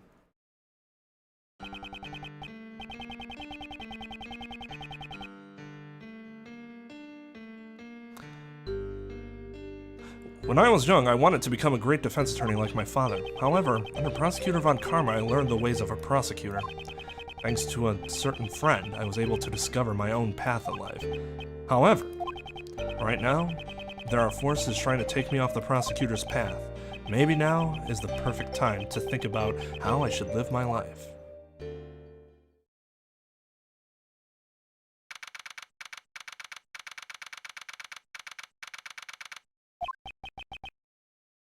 Gregory, I'm sorry that it took so long. It may have taken 18 years, but finally, we've proven Mr. Master's innocence. Miles, your son, helped me with that. The way he fought for the truth, he was just like you, Gregory. I'm still not the kind of attorney you were, but I will forever carry on the convictions I inherited from you. Is he like wearing his exact hat, or did he just buy the same model? Because I don't think Gregory was wearing the hat when he got murdered, right? And if I can, together with him.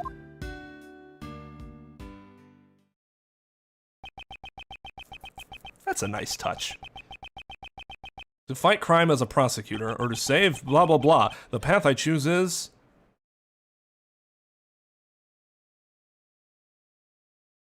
the end. Well, there we go.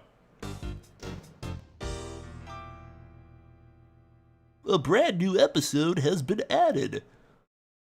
Forgotten Turnabout. There's a lot more in this case than I thought there would be.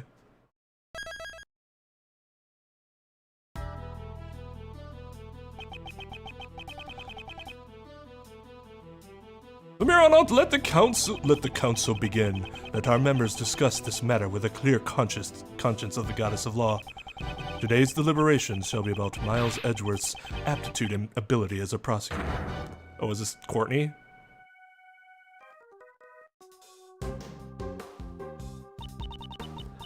Who are you? Why are you wearing that raincoat? It's not raining. It's a really clear night. There's not a cloud in the sky. Is it a fashion thing? I mean, it's kind of a stupid fashion. Ah!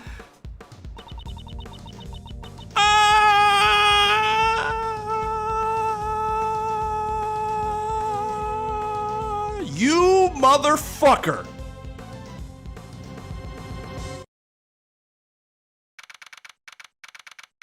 Who did it? I demand swift vengeance.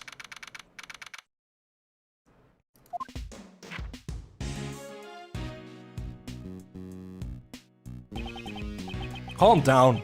You're getting dust everywhere. I've already cleaned this room 3 times since this morning. Well, now you'll need to do it a 4th time.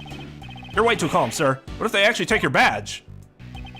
The decision has not yet been made, but looks like it's pretty much decided. Don't you remember what Judge Courtney said? Prosecutor Edgeworth, the PIC has you in its sight.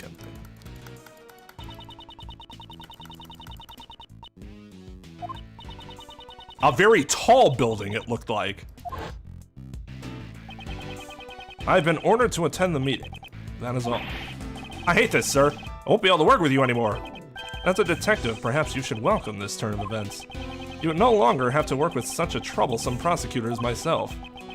Well, why would you say something like that, sir? The problem is with the PIC and their false accusations. Mr. Edgeworth, don't tell me. You actually want to become a defense attorney? Because you can't do that. Being a prosecutor is exactly what makes you Prosecutor Edgeworth, sir. A defense attorney, huh? I became a prosecutor because of the incident where I lost my father.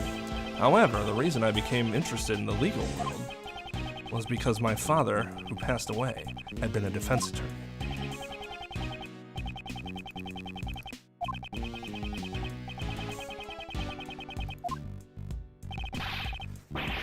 Yeah, come on, game. I don't care about this. This is literally irrelevant compared to whether Kay is dead or alive. I don't care. I don't care. Are you listening, sir? I don't like this one bit. There's no need for you to be so pessimistic. Maybe my replacement will be more lenient during your salary assessments. Ah, I see. That way, I can eat more than just instant noodles every day.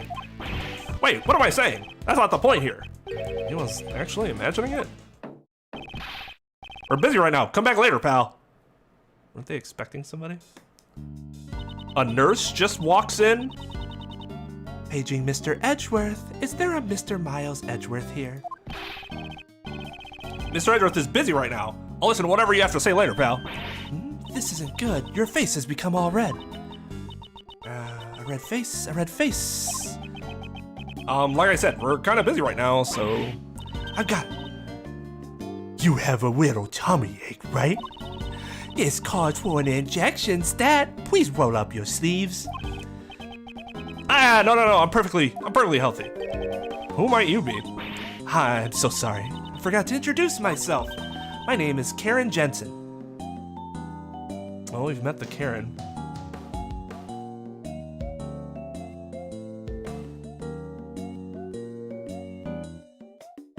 We've met the Karen of the series. I am a registered nurse at the Die Young Hospital. Who wouldn't have noticed that?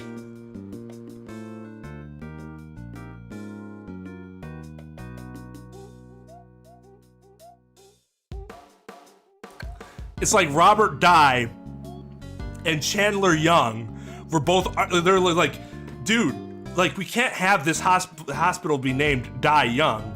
We should really only use one of our names.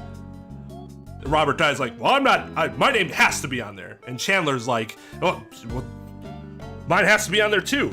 I did just as much work as you did. Well, then I guess we're gonna leave both of the names on there.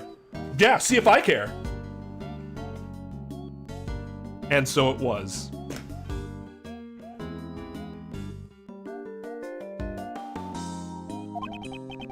I'm sorry, but nobody here is sick. You must have the wrong room. I can give her a different voice. Are you Mr. Miles Edgeworth? You have such great wrinkles between your brow, don't you know? Could it be lupus? This calls for an injection. It's not lupus, just tell me what business you have with me. Ah, yes. Actually, there's someone who would like to see you. Please wait a moment. I'll call them here right now. When do RNs make fucking business, like, calls? Wait! Fuck. She left, sir. I wonder who she's going to bring. If she's bringing someone from the hospital. Could it be a patient, sir? Maybe we should go to the hospital then instead of them coming to us. Maybe it's someone who was traumatized by your harsh words. What is that supposed to mean? See? When you glare at me like that, it feels like I'm going to have a heart attack. You could send someone to the hospital with that. Wait, is it really that bad? I'm just being my normal self, though.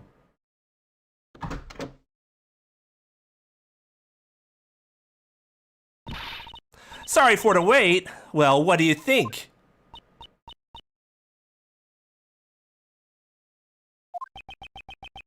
What do I think? Do you not recognize me? Now that she mentions it, I feel like I've met her before. It's Kay with her hair down. This card. Oh, no, who the fuck is this? She lost her memory.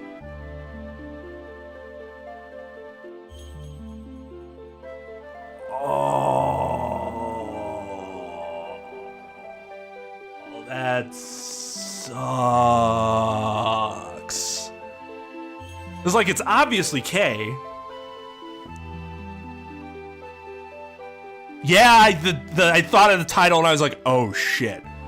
Because I thought for something it might be like a Dahlia thing, and I was like, oh no. Oh no. On this card, your name was written on it. Do you know who I am? Mr. Edgeworth, maybe you really did send her to the hospital. Of course not. But this is your business card, sir. Okay. They better figure it out by the end of this scene, or we're stopping stream and I'm going to have to take like a month off to process how they don't fucking recognize Kay. It clearly says Prosecutor Miles Edgeworth. That's true. I'm terribly sorry. Well... The truth is, this girl suffers from memory loss. Memory loss? Yes, that seems to be the case. Our parents should be worried sick right now. They probably haven't been able to sleep. I doubt they're gotten more than 8 hours. Isn't that plenty of sleep? I see. It sure sounds horrible, but it's all right now. Since she has that business card, she must be an acquaintance of Mr. Edgeworth's. Just leave her to us, pal. Right, Mr. Edgeworth? Indeed, we might be able to verify her identity at least. Would you really do that for me? First, I'd like you to tell us everything you know. That's all, Mr. Edgeworth. You have nothing to worry about now, miss. Good grief. You're fucking telling me. Okay, even if you don't see somebody with their hair down, her face is the same. She's still got those piercing green eyes. Or she doesn't have like a... In fact, I would say she's one of the most distinguishable characters in this entire series, even without the hair.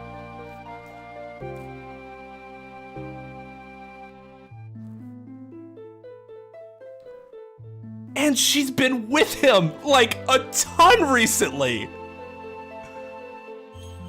It does seem like it would fit in a Final Fantasy game. Just... I disagree with you guys. I don't find this reasonable. Considering all of the facts together.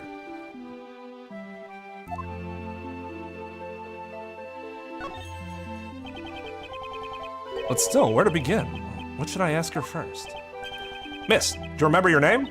My name? I'm terribly sorry. She's been like this ever since yesterday, you know? Hey, she is Midwestern. So you found her yesterday. Wow, that's amazing. How'd you know? What a tiresome woman. I found her stumbling around late last night, so I took her in. I wanted to help her out, so I looked through her things. So that's how you found my business card. Do you have anything else with her? Nothing to reveal her name or address. But she was wearing this when I found her. It's an unusual design, don't you think? What? That badge is... What? The Yatakarasu. That means it couldn't be. Are you Kay? Kay? Thank God, because I was actually gonna have to quit this game for a month.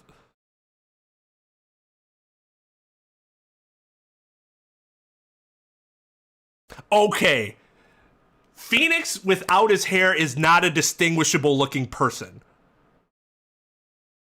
I think one of Kay's most unique and like obvious attributes are her eyes.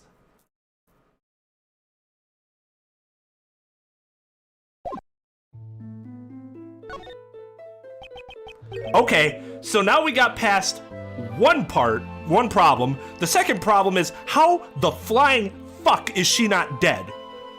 A pancake on the pavement. Looking like what's-her-face from Corpse Party against that wall, splattered, organs everywhere. You are Kay, right? I am Kay. Kay, don't you remember me? I mean, you always call me Gummy, pal. Gummy. I would call one of my elders something so rude? I'm so sorry. What a horrible thing I did. I feel like my heart is going to burst from guilt. Just what happened to you, pal? You become so sensitive. If you're this sensitive, and delicate, and frail, then you're not even Kay anymore. You're someone else, pal. Watch your words, detective, if you say that. It almost sounds like Kay isn't sensitive or delicate at all. Though I can't deny there is some truth to what he says.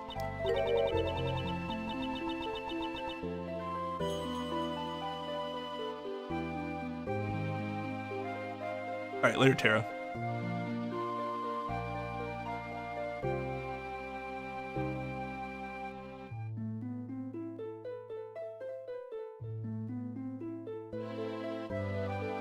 Okay, the problem is that this game doesn't always go on what we consider, or what I consider to be proper logic.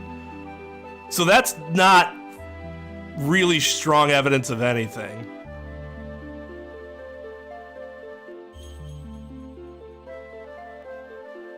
We know she didn't get pushed off a building though, but then what's the point of showing the building? Just to misdirect you? That's not even good storytelling, it's just bad. What sort of person was I before I lost my memory? A jaguar? Well, for starters, your name was Kate Faraday. Kate Faraday, a cheerful girl full of spirit and vigor, and a great thief. Great thief? Yes, to put it frankly, a great thief steals valuables from people's drawers and safes. Steal? I caused so much trouble for others? I'm so sorry. I never imagined I'd be a criminal. Maybe losing my memory was retribution for my crimes. No, you didn't actually... this is so messed up, sir. Yeah, you're telling me. You're telling her she's a thief when she never actually stole anything? But it does sort of make sense, you know. These gloves and stuff, they look like what a thief might wear. Ah, those clothes. Yes, she was wearing them when I found her. I had her change her clothes, so I'm holding on to them for now. Something appears to be stuck on her clothes.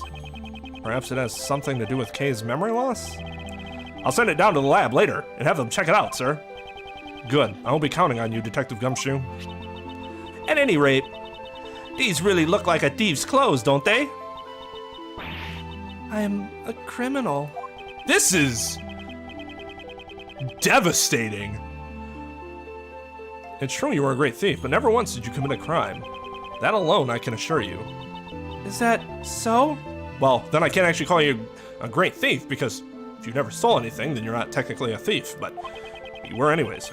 It's probably better if I don't press this issue any further. Yeah, shut the fuck up. I'm really sorry for not remembering you. What kind of relationship did we have? Well, that's rather difficult to explain. Okay, you were Mr. Edgeworth's assistant. Yeah, it's not really that difficult to explain. Oh my! So then a prosecutor is the kingpin of a great thief? No, that's not what I meant, pal. Last time I met Kay was the day before yesterday. Just what did she do from then until now? Miss Jensen, was the badge the only thing this girl had on her? She did have some other things, but I don't think they would be very helpful at all. I don't mind. Please show them to me.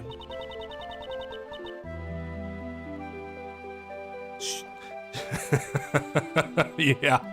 You stole my heart, pal. Well then, I'm gonna give them to you one by one, okay? This is a Jammin' Ninja mask. Maybe she went to a superhero show or something? This seems to be a letter addressed to Kay. This is a ticket stub, and this is... flower made of cloth. Like the ones you usually see in restrooms, sir.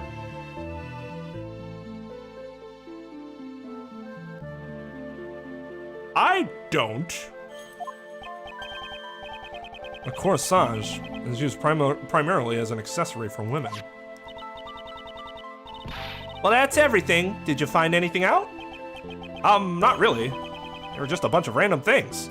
I'll have to look them over in more detail later.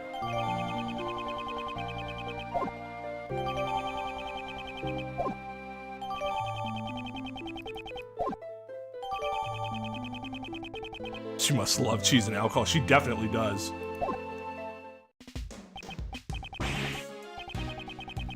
Let me think for a second. You know, if you know, gun to my head, I'd probably say Gouda's my favorite. It just goes so well on sandwiches. I just can't get enough of it. You know, there's always cheddar, but yeah, the Gouda around these parts is just to die for. Oh, this is horrible. Kay's lost her memory. How do we get her back to normal? Calm down, detective. I have already thought of something. Oh, as I would expect of Mr. Edgeworth. So, what'd you find out, sir? Look at this ticket stub. Oh, it's a ticket stub for the viewing platform of the Grand Tower. Miss Nurse, do you know something about the Grand Tower? Of course I do. It's a super famous dating spot after all. They say that if a couple holds hands up there, they will be together forever. The timestamp on the ticket is from yesterday. Moreover, it is only valid on the day of issue. Since she only has the stub, she must have used it. Or, since she only has the stub, she must have used it, right? That is very likely. Well then, let's go. All right, now, sir? The cause of Kay's memory loss is hidden in her actions. But what about the PIC? It's still too early for me to be summoned there. So should I leave with Kay with you then? That is what I would prefer. Okay, you're fine with that, right? Yes, please. Thank you very much. I forget, does she live with somebody or is she just an underager on her own? Which I know isn't a completely rare occurrence in Japan. Especially in anime. Oh, her parents went overseas, so they just left her at the apartment by herself to work. They went to work. Why didn't they bring her with them? Well, I have to get back to work, so if anything happens, please contact the Dai Young Hospital. It's not stated, okay. So I guess she really doesn't have anybody to go with right now, except for us. Well, we know she has a mom, we just don't know her mom's status.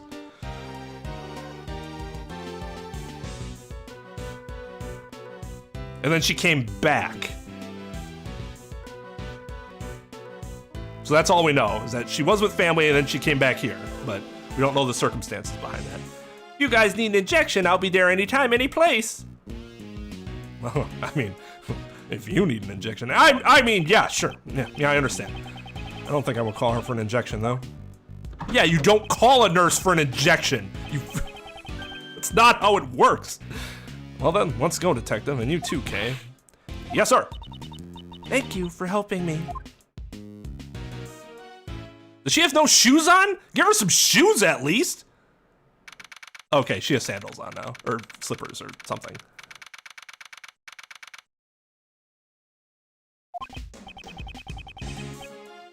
Stabby stab. My mom, who's an MRI tech, like stabby stab. I forget why she used to give injections though. I don't remember like what. Maybe no, she did it for something, but I don't remember what it was for. You know what would happen? And I fucking despise needles. I've told you guys that before, right? Needles are up there with spiders for me. You know what my wife said to me once? We're just like chilling. She's rubbed my arm and she was just like, "Oh wow, that's a juicy vein." And I'm like, don't even fucking think about it. Keep your goddamn needles away from me. She was a CT scanner before she was an MRI tech, so that's probably why. I knew somebody would know. I love cats. Just because I step on them doesn't mean I don't love them. According to the pamphlet, this building is 50 stories tall. It's mostly filled with offices, though. Only the viewing platform is open to the public. Here you go, sir. I just got this at the reception desk.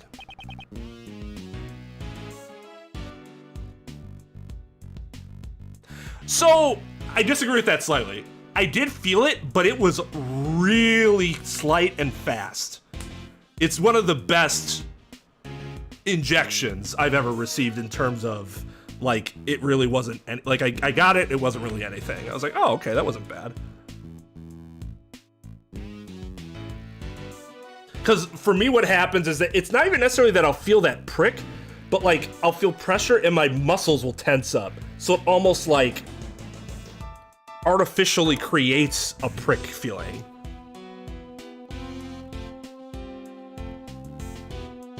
That's also true.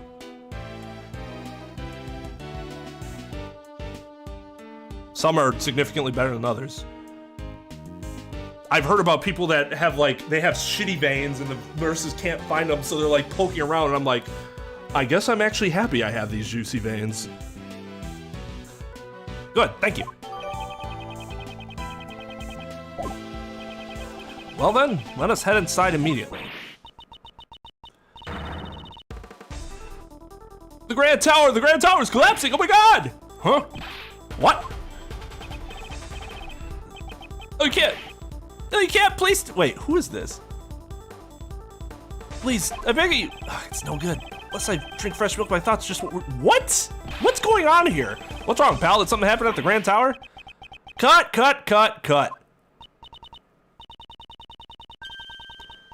Excuse me, we're sort of in the middle of shooting a movie and... Oh, wait, no, is that Penny? Excuse me. We're sort of in the middle of shooting a movie and, I suspected as much. That's not Cody, is it?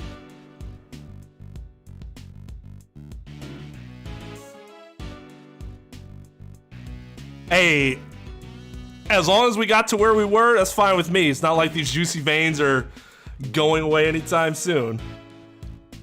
I suspected as much. We are sorry for any trouble we've caused. Detective Gumshoe? I'm so sorry, pal. I really thought the tower was gonna collapse or something. Whatever. Hey, director, I'm taking a break. I'm sorry, I'm really sorry. What a relief, it looks like the tower's collapse was prevented somehow. Explaining all this to Kay as she is now would take more time than it's worth. Well then, we should get going.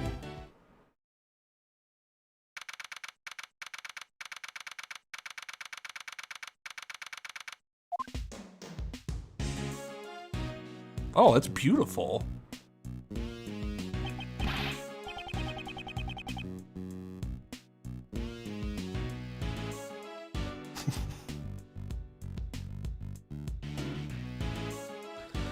All right. We're at the 4-hour mark. Yep. It's time for me to get some more work done before bed. We'll be back next week, Monday, Wednesday again. Remember, Friday is tier list night, and it's tier list night specifically for Danganronpa. So, you guys want to come and tell me how wrong I am, and I'll tell you why you're all objectively incorrect, then, you know, come on by.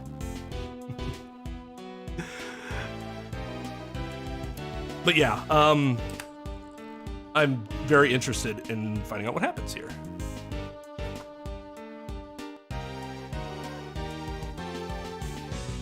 Hold on, never mind. I have to get through this first. It won't let me save.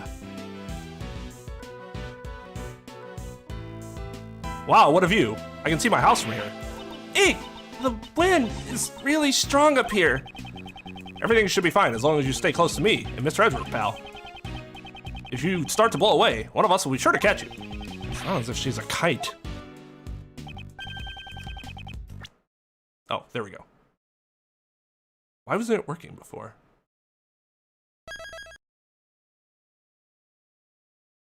All right, now you guys have a good night. Thanks for watching. Hope to see you guys next stream. Stream is adjourned.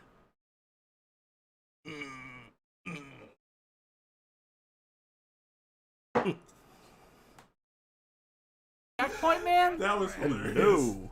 That was worth it.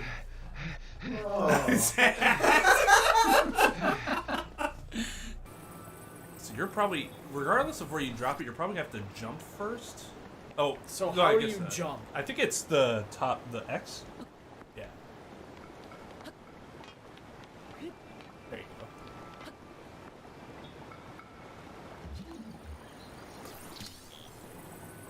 Good idea.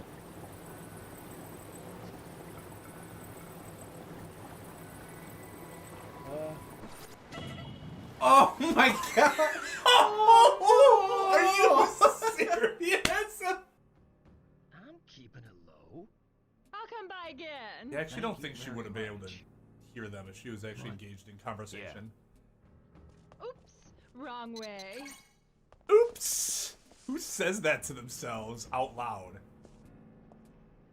Right. I have. Really? Oops, wrong way. My fault. I talk to myself Fine. all the time. Going after her. I'm Yeah. probably almost as weird as she is. I've never said it so flamboyantly though. Yeah. Oops, wrong Oh my way. goodness. The egg's on over here. Okay, you're right. You're right about that. Goodness, my car's in the next row. That's a good one too.